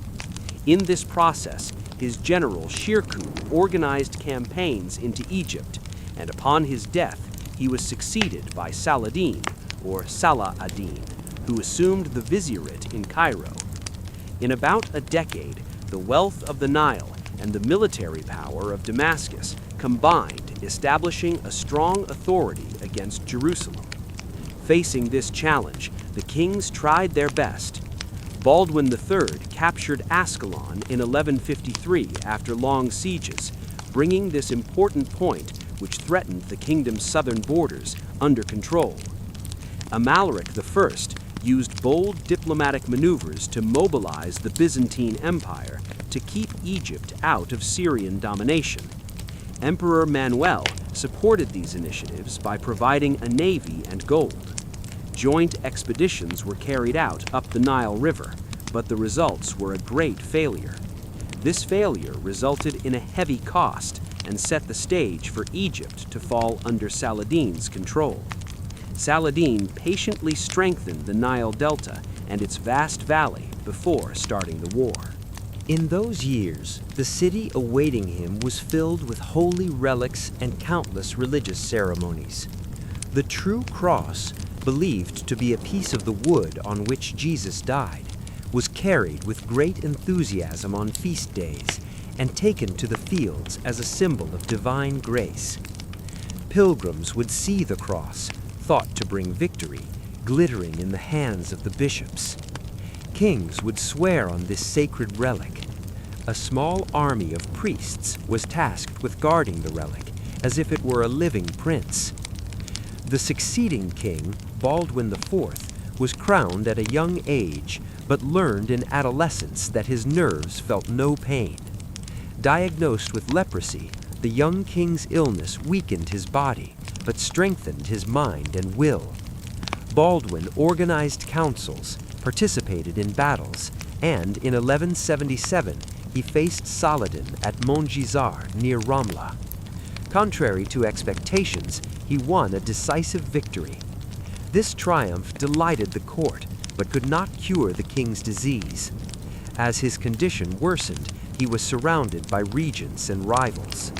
The barons split into different factions. One group sought an alliance with the experienced Raymond III, Count of Tripoli, while the other supported the handsome Guy de Lusignan, who claimed the throne by marrying the king's sister. In this atmosphere of distrust, one of the most dangerous lords, Reynald of Châtillon, refused to obey the monarchy. As the Lord of Carac and Montreal, he attacked caravans and did not hesitate to prepare plunder ships in the Red Sea to target pilgrims on the road to Mecca. The capture of a caravan, rumored to contain Saladin's sister, was the last straw. This incident signaled a conflict with no return. In the years preceding the conflict, diplomatic efforts and mobilization increased, strengthening the possibility of war. Preparations began for attacks on the castles in Galilee. Generals tried to decide whether to control water sources or pursue raiders. The Knights Templar called for courage, and dynastic leaders advised caution. The king's death upended everything, and the responsibility of the crown passed to someone whose reliability was questioned within the council. In the spring of 1187, two armies marched toward each other on the northern hills. One side carried the troubles of a divided court along with the true cross, while the other was loyal to a sultan who had united Egypt and Syria under a single emirate. The elevated area called the Horns of Hattin between the two armies contained a few precious water sources and sycamore trees. The people behind the city awaited news to learn whether they would continue to hear the bells of their churches or write another story. The news from the Horns of Hattin struck like lightning. The Frankish army had been forced to retreat, surrounded by mounted archers and heavy cavalry, and utterly routed due to heat, dense smoke, and poor decisions. The true cross was captured, and the commanders were taken prisoner. Jerusalem was now open to the enemy. Within a few weeks, the cities seemingly nailed to the map by Latin dominance began to fall one by one.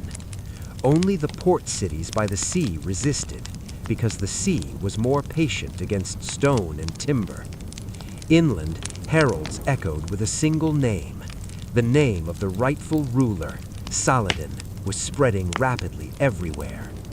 The Jerusalem front was almost defenseless. It had a garrison, but no regular army.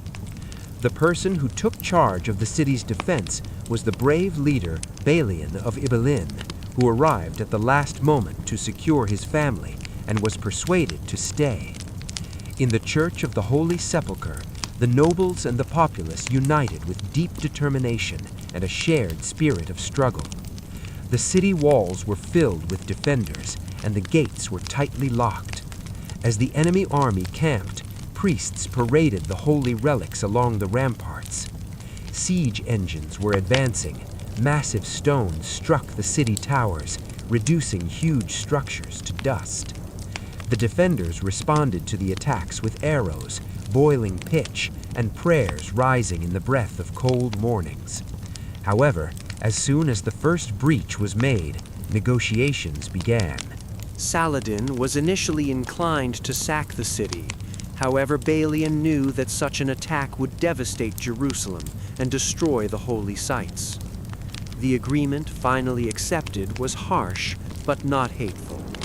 Those who could pay a ransom would gain their freedom along with their possessions.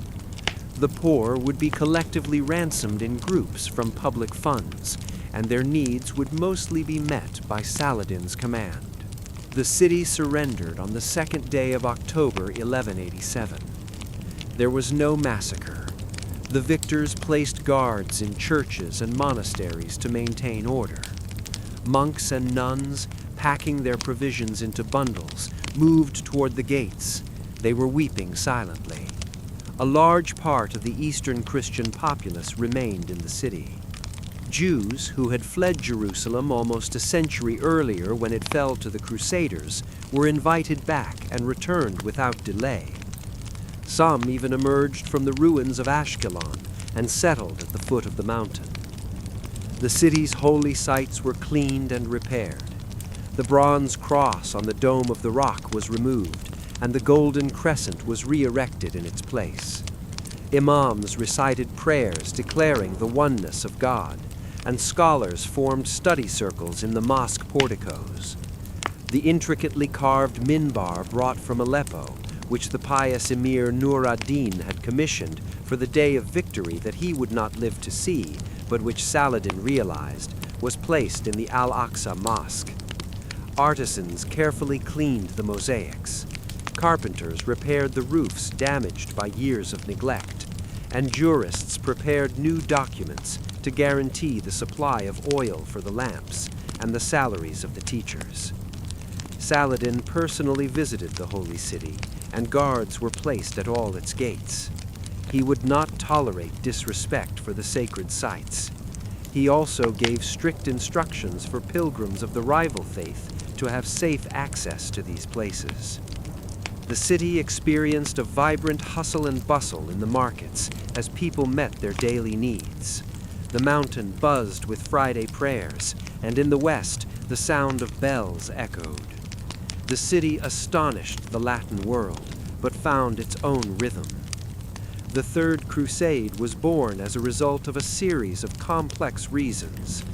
An emperor set out and died before crossing Anatolia.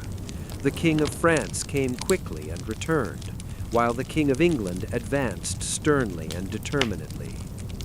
Clashes began by encircling Acre in 1189 and continued with long sieges. Richard won against Saladin at Arsurf, but after several unsuccessful attempts on Jerusalem, the war concluded with a treaty. According to the Treaty of Jaffa in 1192, coastal cities remained in Latin hands, while unarmed pilgrims gained access to Jerusalem. Jerusalem remained under Islamic protection. Saladin died the following year, leaving behind little wealth and a complex legacy. With Saladin's death, Syria was divided among his sons and relatives.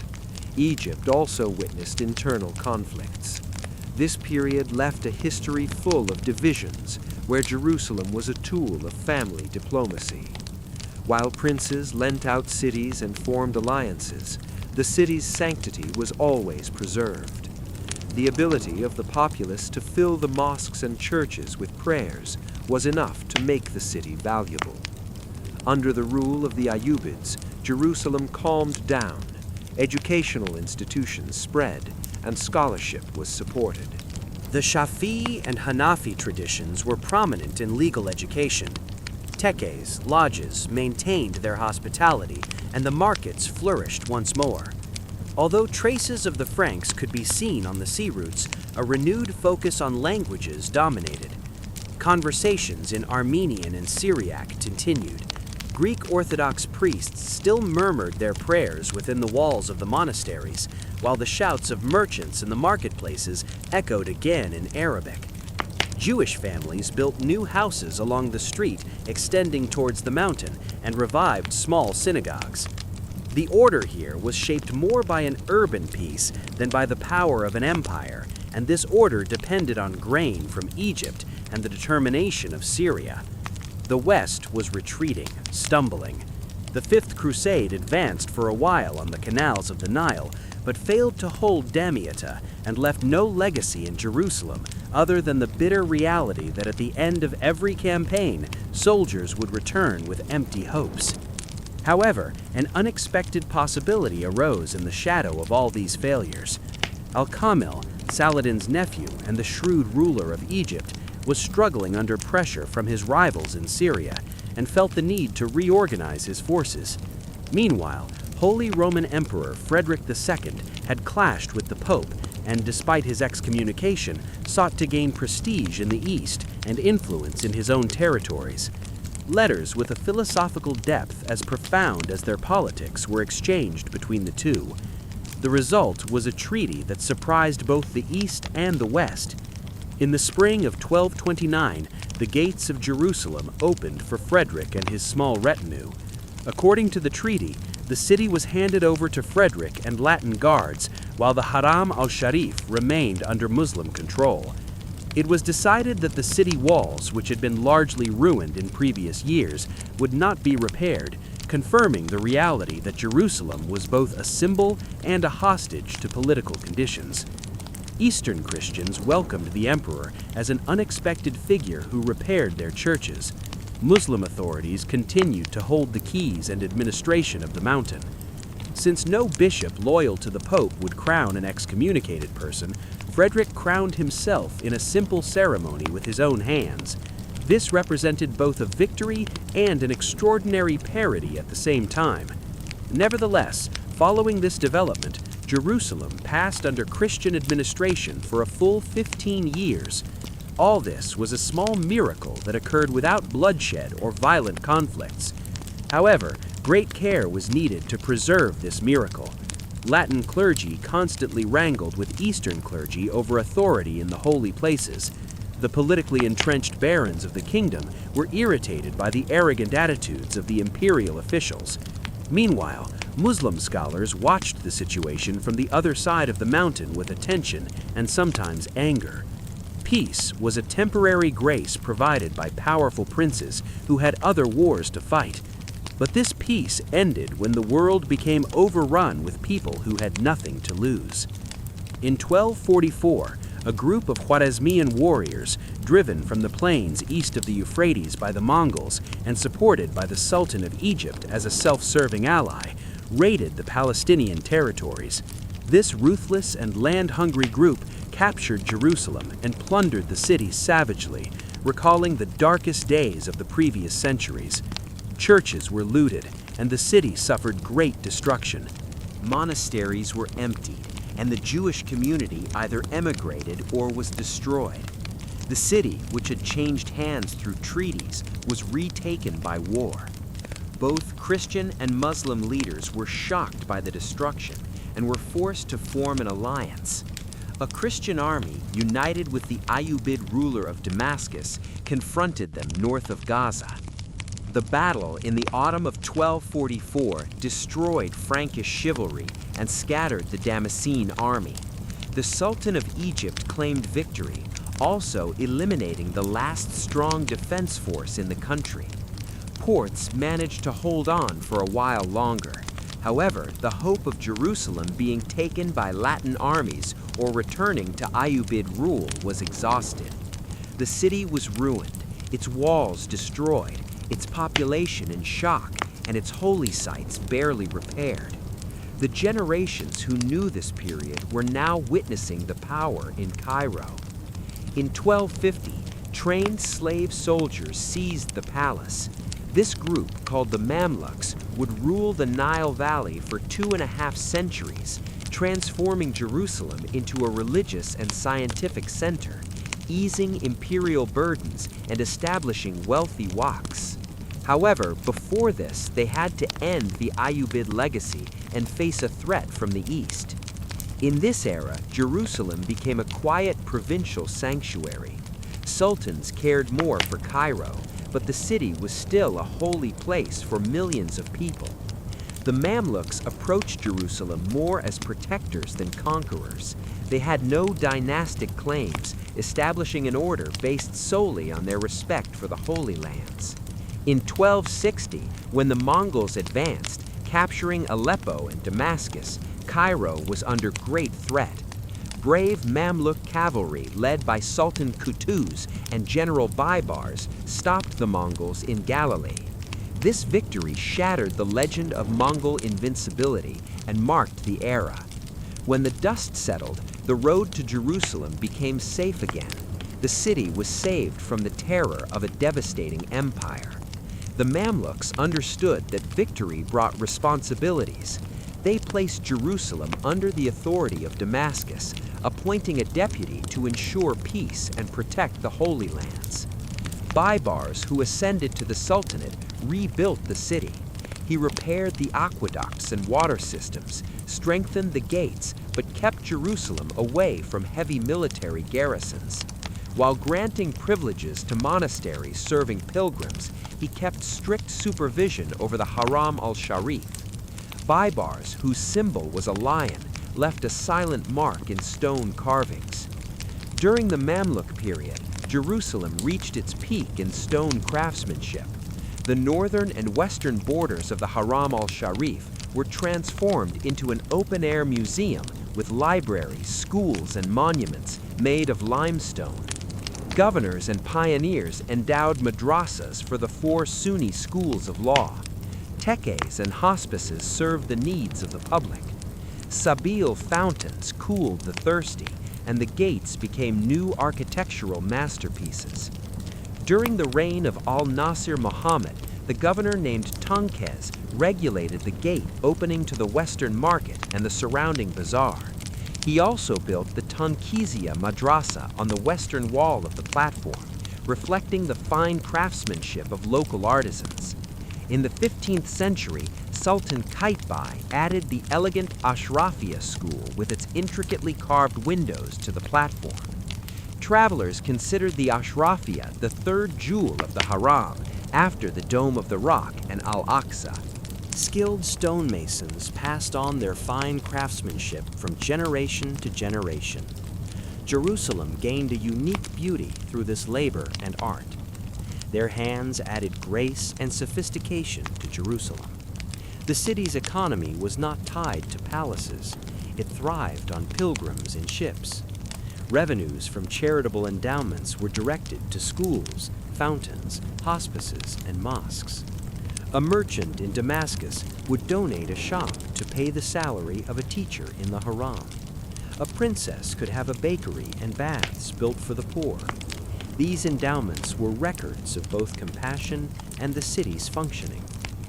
Deeds regulated details such as waqf properties, olive processing, or the cleaning of fountains.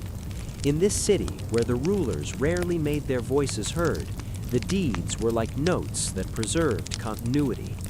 The markets had transformed the old Cardo road into a covered bazaar, bustling with the trade of copper, leather, and cotton. Tankis's reconstruction created rows of shops accommodating both worldly and religious traffic. Armenian artisans worked with silver, while Muslim artisans hammered copper. Scents of sesame, cumin, and soap mingled in the air.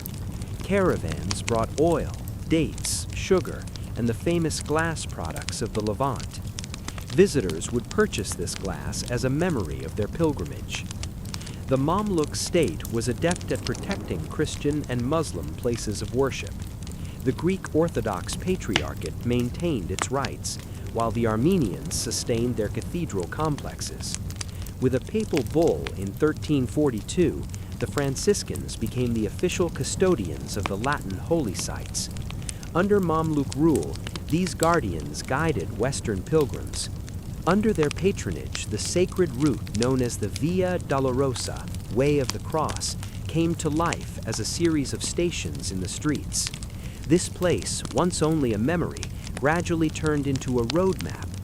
The city streets established a connection integrated with the prayers of villages across Europe. However, not every new trend encouraged growth. When a traveler named Moshe ben Nachman arrived from Spain in 1267, he found the Jewish quarter almost completely deserted. In his letters, he spoke of a city where only a few Jewish families lived. He supported the revival of a ruined synagogue and wrote letters calling for aid from communities abroad. Thus, the Jewish presence slowly began to recover. The Karaites also set about establishing their small shrine. During the time of Saladin and his successors, members of the Maghrebi family who settled in a neighborhood near the mountain continued their lives by both practicing crafts and adhering to their religious beliefs. During the bustling pilgrimage seasons, Jewish merchants from Cairo and Damascus would come to the city to trade and to be buried on the Mount of Olives. The gravestones maintained their orientation facing the walls until the last day. The 14th century brought a dark period of fear for everyone. The Black Death plague in Europe reached the Levant in 1348. The epidemic, arriving in waves and silently receding, swept through the crowded areas where pilgrims stayed and the monasteries where the elderly worshipped in Jerusalem. The city populace buried their dead on the slopes or in empty lands beyond the walls, and then learned to cope with famine. Governors recorded the dwindling revenues and continued to send their taxes.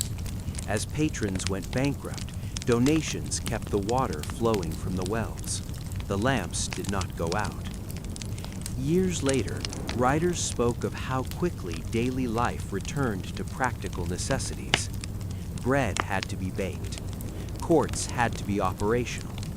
Roofs had to be repaired before winter arrived. In a city that had seen worse times, resilience had become a habit, not a slogan. During Mamluk rule, order in the city was maintained by calendars, and in this period, Jerusalem was a district center attached to Damascus. The Sultan's representative appointed to the city supervised the markets, kept an eye on the operation of the prisons, maintained the roads extending to Ramla and Jericho, and communicated with the religious scholars. Thanks to the imperial post stations being reinforced with fresh horses at every station, Jerusalem could maintain its connection with Damascus and Gaza. Emirs were delivered to their posts much faster than caravans. Justice came to life in the common sense of people who had internalized the rules since childhood. Periodically, moral campaigns were witnessed, aimed at closing wine shops or banning games of chance. But these campaigns silently ended when governors were called north to deal with a threat or south to attend a court hearing. In this process, the physical structure of the city also underwent both major and subtle changes. Since the Mamluks preferred to hold the important castles on the coast and in the valleys, they did not build new permanent defensive walls around the city. However, they renovated the inner gates and carefully restored and protected the old Byzantine and Ayyubid walls. Officials in the Haram area rearranged the exterior surfaces of the Dome of the Rock by covering them with new brick and tile, replacing old mosaics damaged by weather conditions. The carved wooden ceilings in the Al-Aqsa Mosque were renewed after fires. Earthquakes shook and passed through the city. An earthquake in 1458 in particular caused cracks in the arches of the dome. Artisans erected scaffolding and reinforced the structure with iron ties. After every disaster, the names of the donors who made the restoration possible were immortalized with inscriptions expressing gratitude to God. The city reflected the dynamism of its intellectual life in the variety of its stones. Legal scholars gave lessons on mats spread beneath the porticos, sharing their views on various topics from the price of bread to the fairness of weights. Storytellers gathered crowds in the streets, narrating the lives of prophets and kings like epics.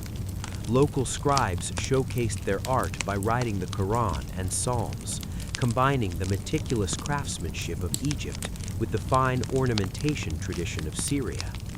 In the evenings, the courtyards of the madrasas were filled with prayer in the presence of lamps fed by gold leaf.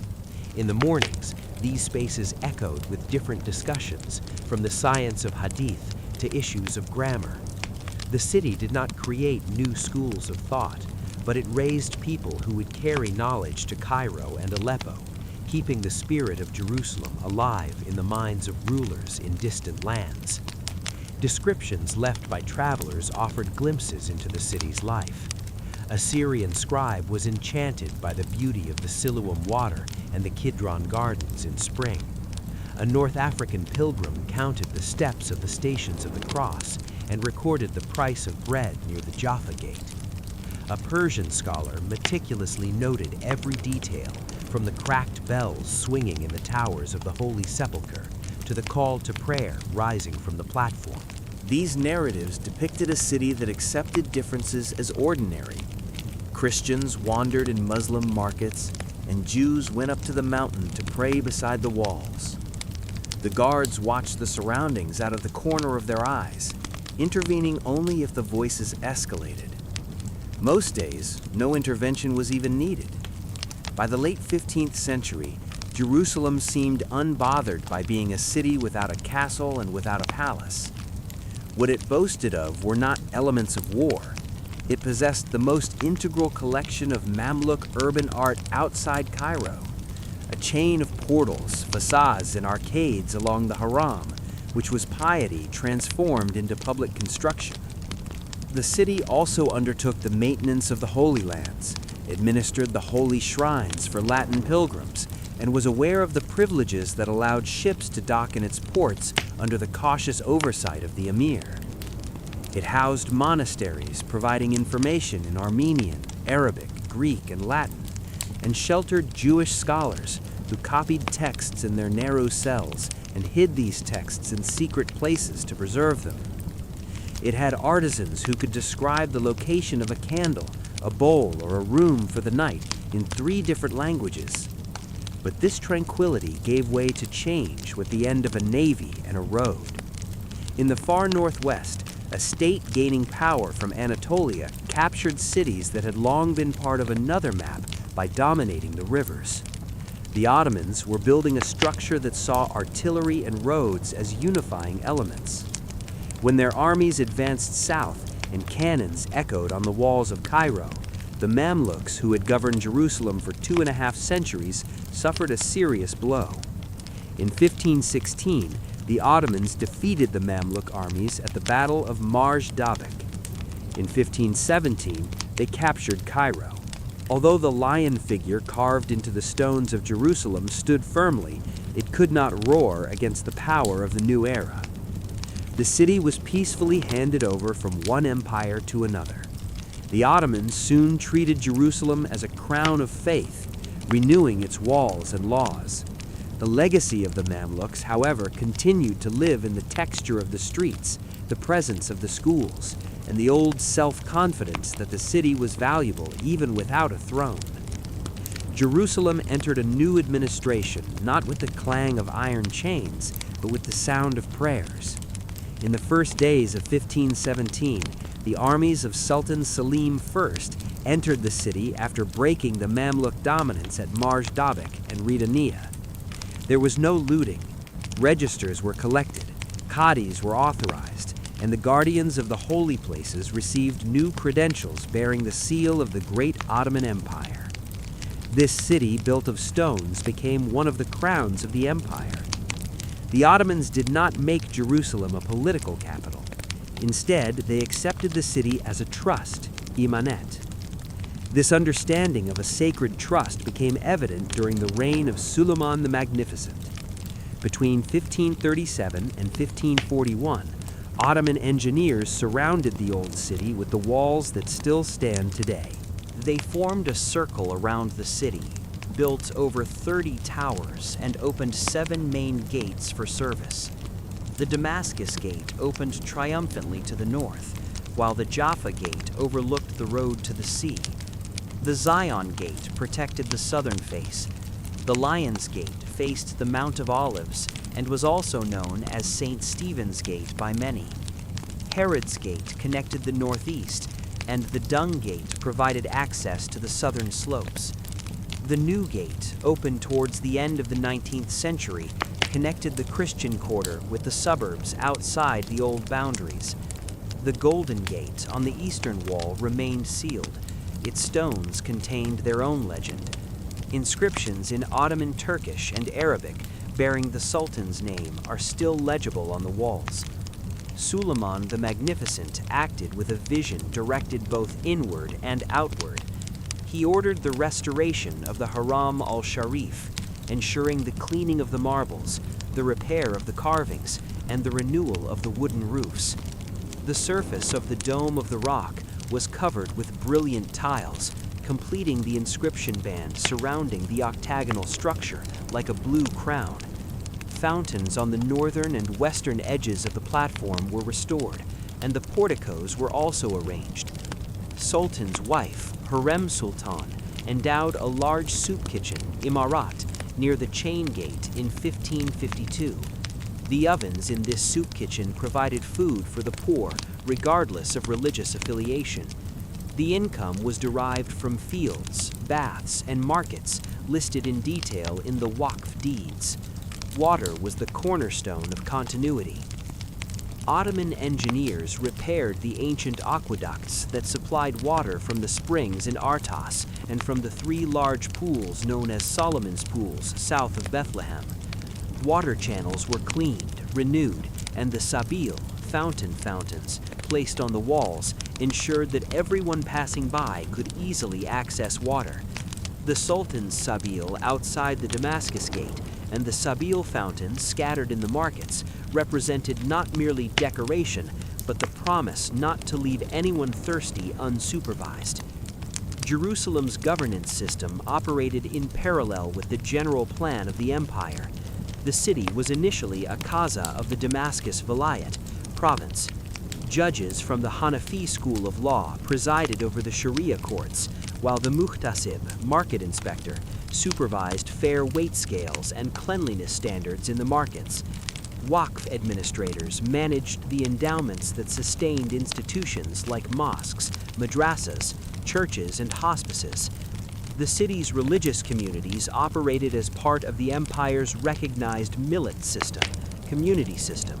Patriarchs and rabbis enforced their own rules regarding marriage, inheritance, and charity.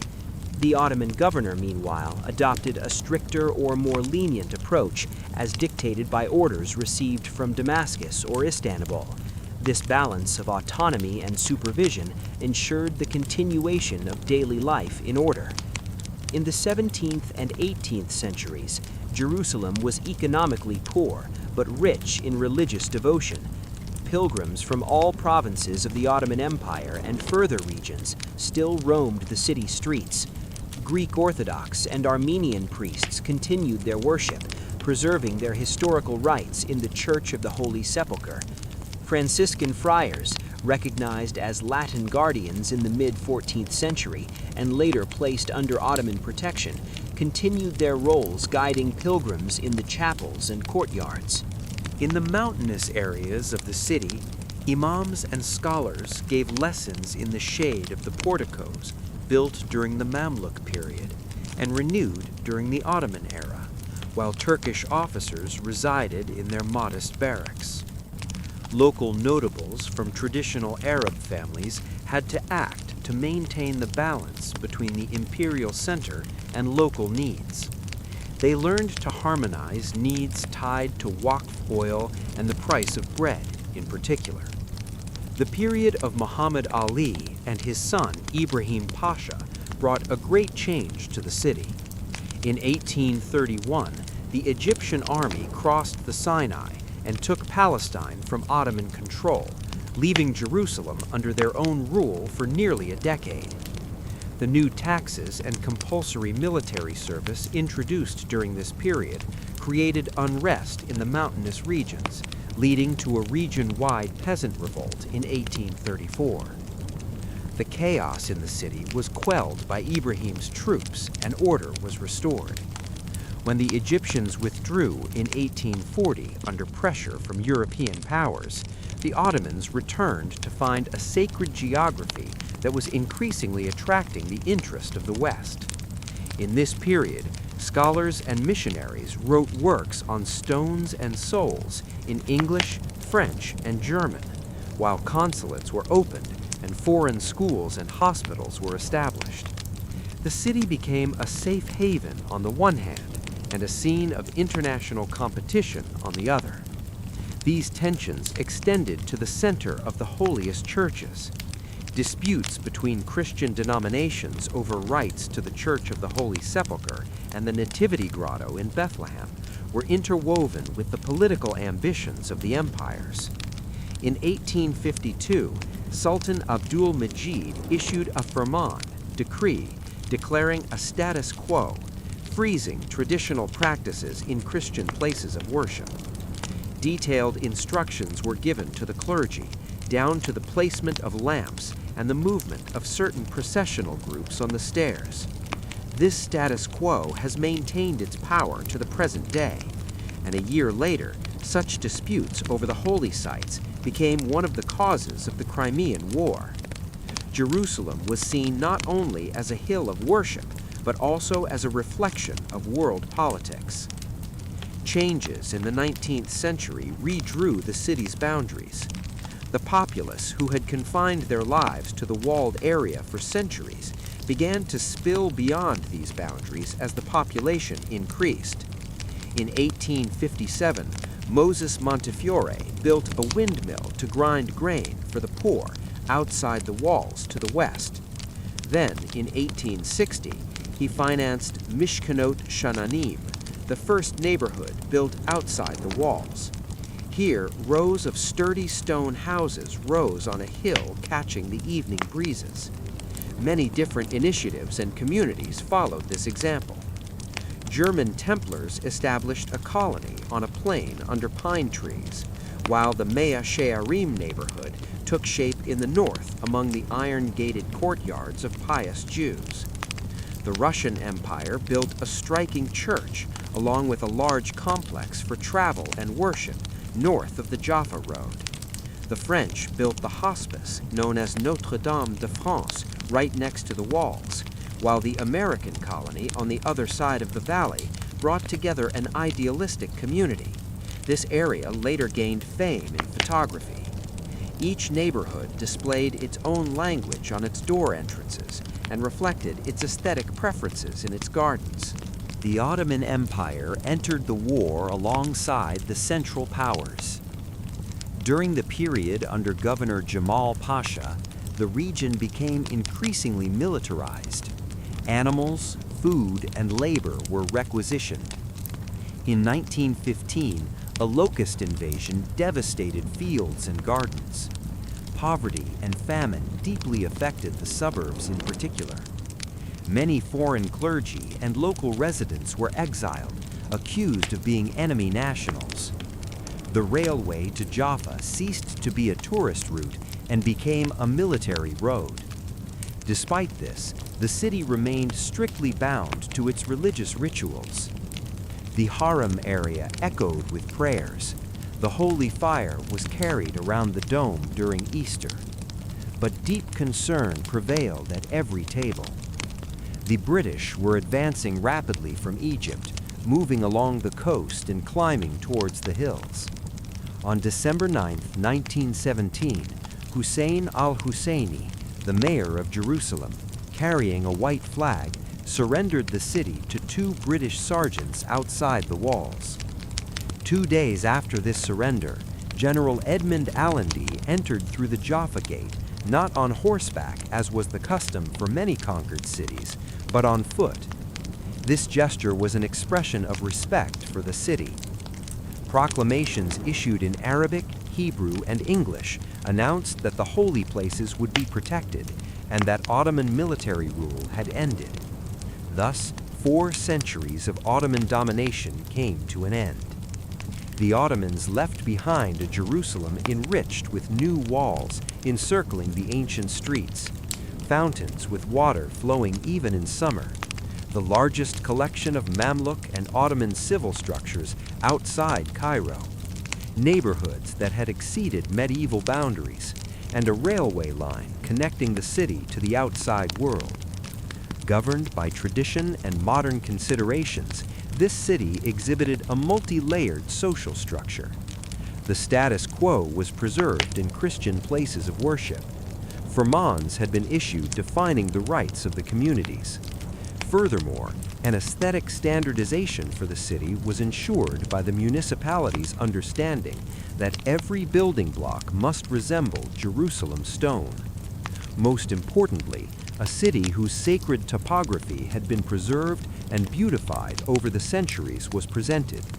The meticulous care shown was high, even though economic possibilities were often limited. Only 2 days after the Ottoman flag was lowered, General Allenby passed through the Jaffa Gate on foot, neither on horseback nor by carriage, conveying a message of humility and control. In this unique declaration, he gave assurances in Arabic, Hebrew, and English that the holy places would be protected and that the rights of every community were guaranteed. This gesture was both a symbol of modesty and a signal of the beginning of a new era. The city moved from the rule of an old empire to the dominion of a new empire representing trusteeship and order. For a while, Jerusalem was administered by a military government called Oida South, Occupied Enemy Territory Administration, which controlled the occupied enemy territory, ensured the delivery of bread, policed the streets, and maintained the uninterrupted flow of pilgrimage seasons. Later, a short letter published in London announced a new policy to the world with a startling sentence. The government declared its support for the establishment of a national home for the Jewish people in Palestine, provided that the civil and religious rights of the existing non-Jewish communities were not prejudiced.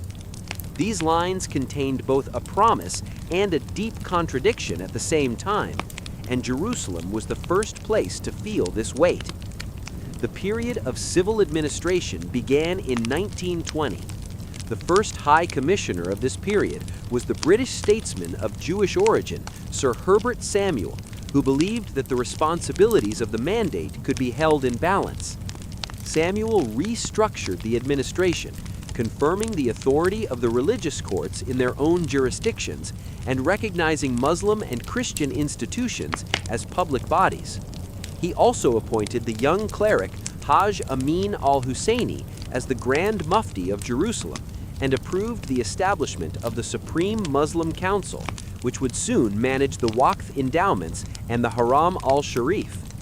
On the Christian side, the British promised to protect the existing status quo in the holy places. On the Jewish community side, the increasingly strengthening institutions of national identity were coming to the fore. In this context, the Hebrew University planned to rise on Mount Scopus began to stand out.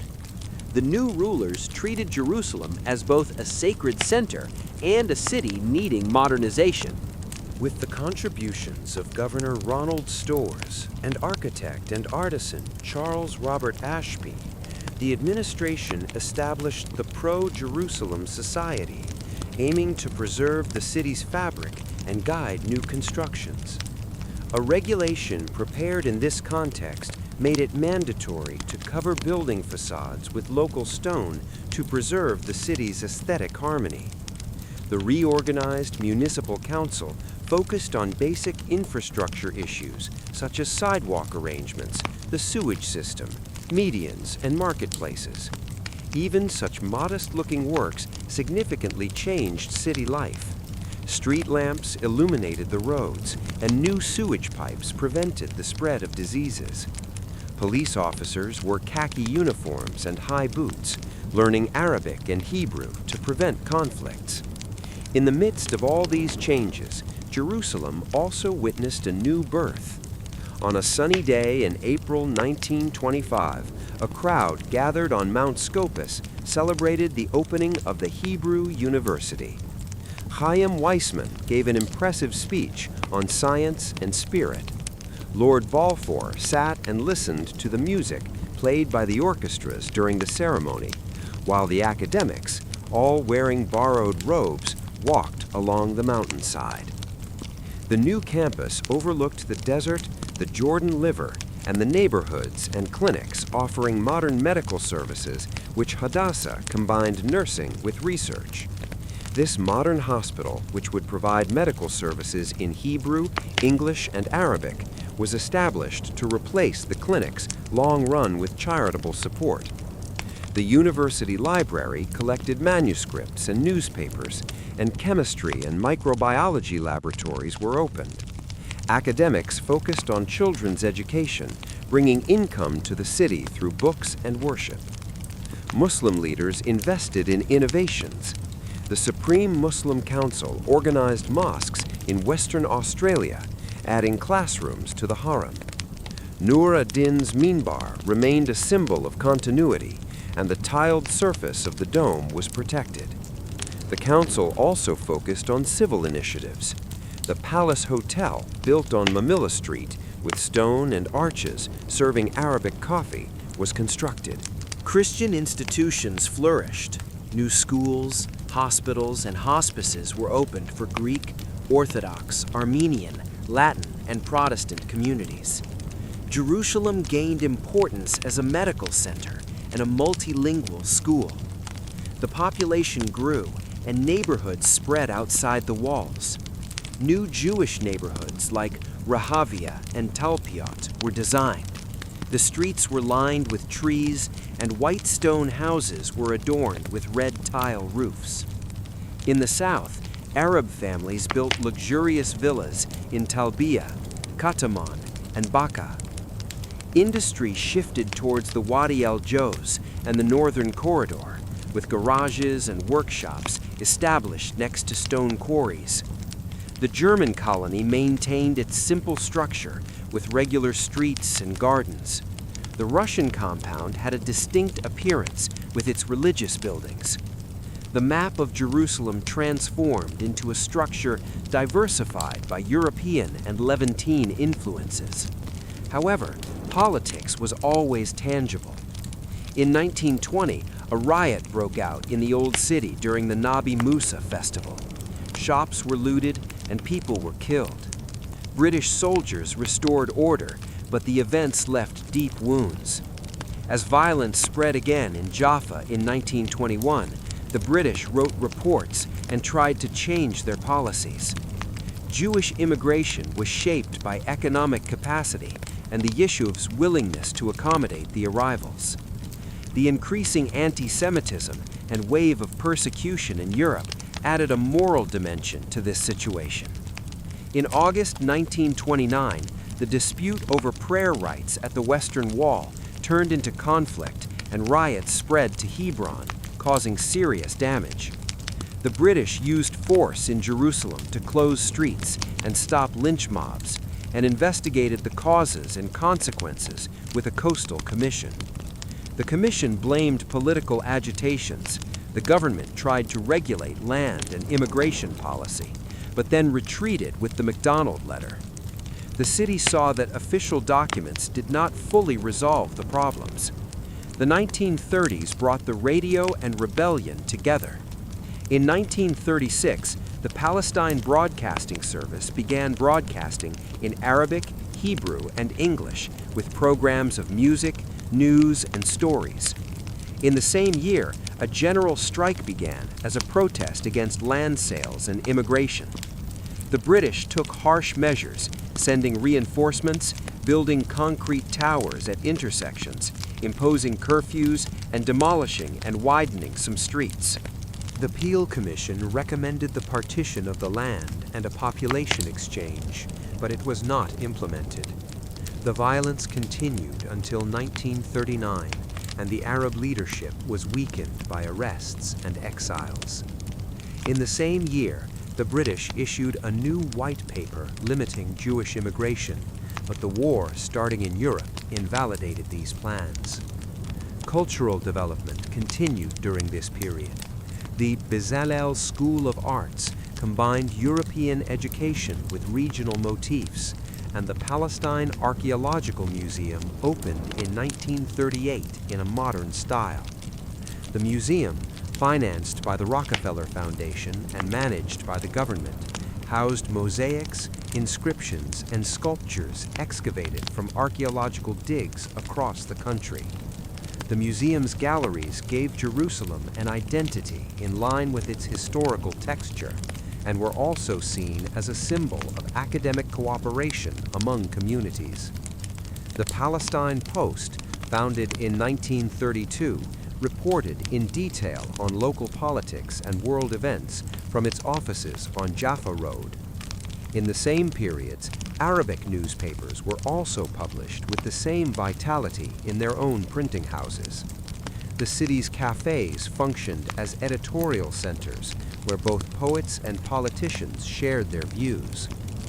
Visitors of that era could have the opportunity to listen to the influential speeches of Khalil al-Sakakini in his Arabic lessons and the German-accented Hebrew lectures of Gershom Scholem on the same day. However, with the outbreak of World War II, Jerusalem became a quieter rear front. British troops conducted exercises on the hills, while intelligence offices in the Russian compound worked feverishly. During this period, refugees tried to reach the coast by sea, legally or illegally. The question of who would be allowed entry and who would be turned back had become a daily moral issue and also a serious patrol duty. Underground organizations in the Jewish community, initially focused on self-defense, gradually began to act against the British authority. The Haganah maintained its existence as a widespread defense force, but the Irgun carried out attacks on symbolic targets. The Stern Group, or Lee, acted with the ideal of waging a determined war against the British Empire. One of the most devastating attacks in the city occurred in July 1946. Irgun members placed explosives in the south wing of the King David Hotel, which housed the Secretariat and the Military Command Center. A large explosion caused the south wing of the hotel to collapse, killing many British, Arabs, and Jews. This incident increased the tension in the region and further hardened surrounding attitudes. British authorities launched extensive investigations and files piled up. The number of checkpoints increased in the city, and living conditions came under the influence of a greater fear. Municipal politics was also a reflection of this general atmosphere. Raghib al-Nashashibi conducted a balanced mayorship for many years, maintaining contact with British governors and competing with the rival Husseini family. He was then succeeded by Hussein al-Khalidi and then Mustafa al-Khalidi. In the later period, the lawyer Daniel Auster from the Jewish community became mayor. However, despite the visible power of this office, the real authority was in the hands of the High Commissioner and local officials. Nevertheless, the mayor's name and office played an important role in the city as a symbol of public events. By 1947, Britain was tired of this issue, which it deemed unsolvable and perpetually uncontrollable. Finally, the London government decided to hand the issue over to the United Nations. A special committee of the United Nations toured the region, listened to testimonies in Jerusalem, and recommended the partition of the region into two separate states, an Arab state and a Jewish state. In addition, Jerusalem and its surroundings would be placed under an international administration called Corpus Separatum. This plan was approved by the General Assembly in a vote on November 29. Crowds danced and filled the streets with songs in West Jerusalem, while East Jerusalem boiled with anger and determination. As the British prepared to withdraw, civil war began before the United Kingdom flag came down. The Tel Aviv-Jerusalem road became the scene of ambushes. Convoys carrying supplies to the western neighborhoods were hit by rifle fire. In March and April 1948, some of the large convoys trying to break the siege reached the city, while others were attacked on the road. In April, doctors and nurses on their way to Hadassah Hospital were killed. The city experienced a deep tragedy. Marketplaces closed early. People stored water, and British patrols tried to maintain order. As midnight approached, Jerusalem was transformed. The walls of the old city cast shadows on the markets, while the lights of the new neighborhoods shone on the hills. Church bells and the call to prayer echoed. The Supreme Muslim Council protected the Haram, while the Hebrew University on Mount Scopus became inaccessible due to the war. The city was making modernization steps with its ancient past, developed with radio, electricity, trains, and newspapers, but was also surrounded by fear. At dawn, gunshots would be heard, and the city would be divided by barricades and barbed wire. In May 1948, the old city fell under the control of the Arab Legion after weeks of conflict. The Jewish quarter fell, its residents were expelled, and synagogues were destroyed. The city was split in two by a ceasefire line. West Jerusalem passed to Israel, and East Jerusalem, including the Old City and Mount Scopus, passed to Jordan. There was barbed wire and a no man's land in between. Daily life was shaped by these lines. Crossing was not possible except at the Mandelbaum Gate. On Mount Scopus, Hadassah Hospital and the empty university buildings survived with UN aid. On the western side, ministries were moved, the Knesset, Israeli parliament, was opened, and the National Library and Hebrew University were re-established. Hadassah was re-established on the Ein Kerem Hills, combining clinical work with nursing education. Yad Vashem was built on Mount Herzl with the aim of preserving the names and memories of a city that once lived. East Jerusalem became part of the Hashemite Kingdom of Jordan. Jordan carried out comprehensive reforms in citizenship and law, and also invested in infrastructure, renovating roads, schools, and shrines. The security of the Haram area was maintained by walking patrols. The dome and the roof tiles of the Al-Aqsa Mosque were repaired and reinforced. Christian guardians continued to preserve the status quo in the holy places. Especially during the Easter period, the region hosted a large number of pilgrims. Jews were deprived of the opportunity to visit the Western Wall and the Mount of Olives. It was observed that many graves in the olive groves were abandoned, and tombstones were stolen for construction purposes. The Jewish quarter stood as a historical trace with its demolished arches and blackened domes. As the city continued to expand, different developments occurred on both sides of the border. In the west, government buildings filled with officials and archives, while new neighborhoods were built on the hills. In the east, families were building new homes in Wadi al-Jaz, Sheikh Jarrah, and on the hills north of the Old City. Trade continued by bypassing the barriers. Wholesale markets were positioned in more outlying areas, while workshops concentrated around the Ramallah Road and the valleys west of the railway line. The effects of events taking place elsewhere in the world also reached this region. In 1964, Pope Paul VI made a short but meaningful pilgrimage here as the first pope to visit in the modern era. The Pope prayed at the holy sites, and his meeting with the ecumenical patriarch initiated a new era in relations within the Christian world. The visit revealed that Jerusalem, marked by tension, still remained an important center for millions of people. But this silence ended with the Six-Day War in June 1967. Conflicts began on many fronts. Jordanian forces attacked by opening fire and taking steps in government positions, and Israel responded harshly to this action. The clashes were concentrated particularly on Ammunition Hill and the defensive lines of the walls. On the morning of June 7, Israeli paratroopers entered the city through the Lion's Gate and reached the temple areas. The radio call, "The Temple Mount is in our hands," determined the course of the war. Israeli forces quickly captured the Old City in a swift operation. The clashes ended within a few hours. Afterwards, a major reorganization took place in the city. Israel extended its administration in East Jerusalem, expanding the city limits to include surrounding villages and new road connections. The government emphasized its commitment to protecting the holy sites and promised to maintain the status quo of Christian places of worship. The administration of the Haram was left to the Islamic Waqf administration, while Israel took over the task of providing security control and access. Major changes were made in the Western Wall area for Jews who had the opportunity to return after 19 years. The Maghrebi quarter was evacuated within a few days, and a large area for prayer was created. Roads were opened, establishing connections between the east and west of the city.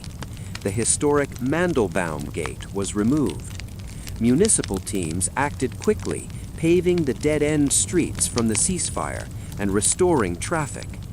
The city, which had lived for years as two towns with a united memory, became a single municipality with many claims in just 1 week.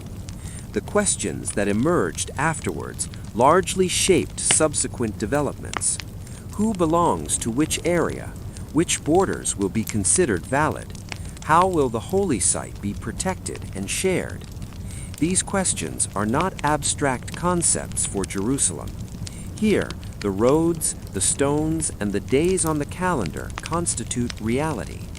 A new era began after the June War with the opening of a gate and the reshaping of the city within a single municipal boundary.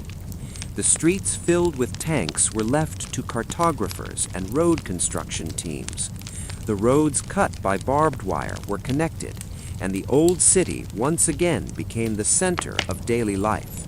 Israel extended its laws to East Jerusalem and reorganized the municipal boundaries to include the surrounding hills. It was announced that all holy sites would be protected, and the Islamic Waqf continued to hold the administration of the Haram al-Sharif. Christian guardians, meanwhile, preserved the old status quo in the holy places. Jews returned to the Western Wall, and a large plaza was built where a crowded old neighborhood once stood. As the maps changed, responsibilities also increased. The process followed combined efforts of rescue and reinvention. The Jewish quarter was rebuilt with respect for the buried streets and vaulted rooms, while archaeologists worked to uncover traces of earlier periods. In the Western Wall tunnels, they discovered Herodian-era stones. Excavations in the city of David revealed a pilgrimage road with stepped streets. The Israel Museum gathered artworks from different countries and created the Shrine of the Book, which preserves the scrolls excavated from the desert caves. Yad Vashem built a contemporary museum aiming to add historical memory to the city's landscape. Mount Scopus reopened its doors for education, while Hadassah at Ein Kerem expanded its activities through clinics and research in the health sector. In addition to the newly paved roads, politics also drew its own boundaries. In 1980, the Knesset approved a basic law declaring Jerusalem as the capital, but most major embassies chose to remain on the coast in opposition to this decision. The Oslo Accords in the 1990s led to the establishment of a Palestinian Authority, making Jerusalem the focal point of final status issues. The city turned into a dictionary full of permits, residency, and planning, shaping the lives between its streets. The Second Intifada erupted following intensive visits to the mountain, resulting in bus bombings, armed clashes, and a separation barrier that severed the deep ties of people commuting to work. Although curfews disrupted the rhythm of the city, life began to return to normal with a very ancient patience. Pilgrimages never ended. Easter processions still circle the dome by candlelight. Ramadan nights echo with peaceful prayers in the wide courtyards. The restoration of the Church of the Holy Sepulchre took place in our century, with a rare collaboration between rival churches. However, disputes over prayer arrangements in the southern section of the wall made compromise difficult. The marches supported by Jordan managed the crowds and regular activities spreading over the hills, with police surveillance at every gate. The status quo persisted as a fragile bond holding up a crowded sanctuary. Around these sanctuaries, a modern city rose. The light rail system connected the neighborhoods with the rhythm of an old line, adding the sound of the tram to the city's soundscape. High-tech companies took root in the Har Hatzvim area. Malha's old railway line became the new center of commerce, while the opened parks filled summer evenings with cool tranquility. The film festival drew audiences to the theaters on the hills, while musicians brought a festival to life with melodies adorned with quarter tones. At the same time, children received education in 3 different languages in their schools. As the suburbs expanded north and south, debates over services and budgets continued as sharply and vividly as the borders. Inequality in infrastructure and housing remains a deep social issue, while the world constantly turns its eyes to this ancient hill. In 2018, the United States moved its embassy to Jerusalem, and other states began to evaluate their own stance. Regional diplomacy took a different shape with new agreements, while diplomacy within the city became the art of people living together. However, protests continued over issues of evictions, zoning policies, and the freedom to walk or worship on certain routes. Tensions around the mountain echoed with rockets and sirens, connecting Jerusalem to distant conflict zones. Streets that fell silent during periods of pandemic became places where masked pilgrims habitually wandered afterwards. To walk in Jerusalem today is like stepping into an archive full of history. The wall structures resemble the crane bird, framing the gold-colored domes of Mamluk-era schools. Ottoman-era fountains still flow next to a tram station. Museum signs point to a Roman-era object. The marketplaces operate with both cash and digital codes. The city continues to be a sanctuary, a capital, a neighborhood debate, and a historical promise even today. No single story can fully encompass it. Water sources continue to flow beneath its stones, and people still climb the peaks to compare their own lives with the ancient horizons.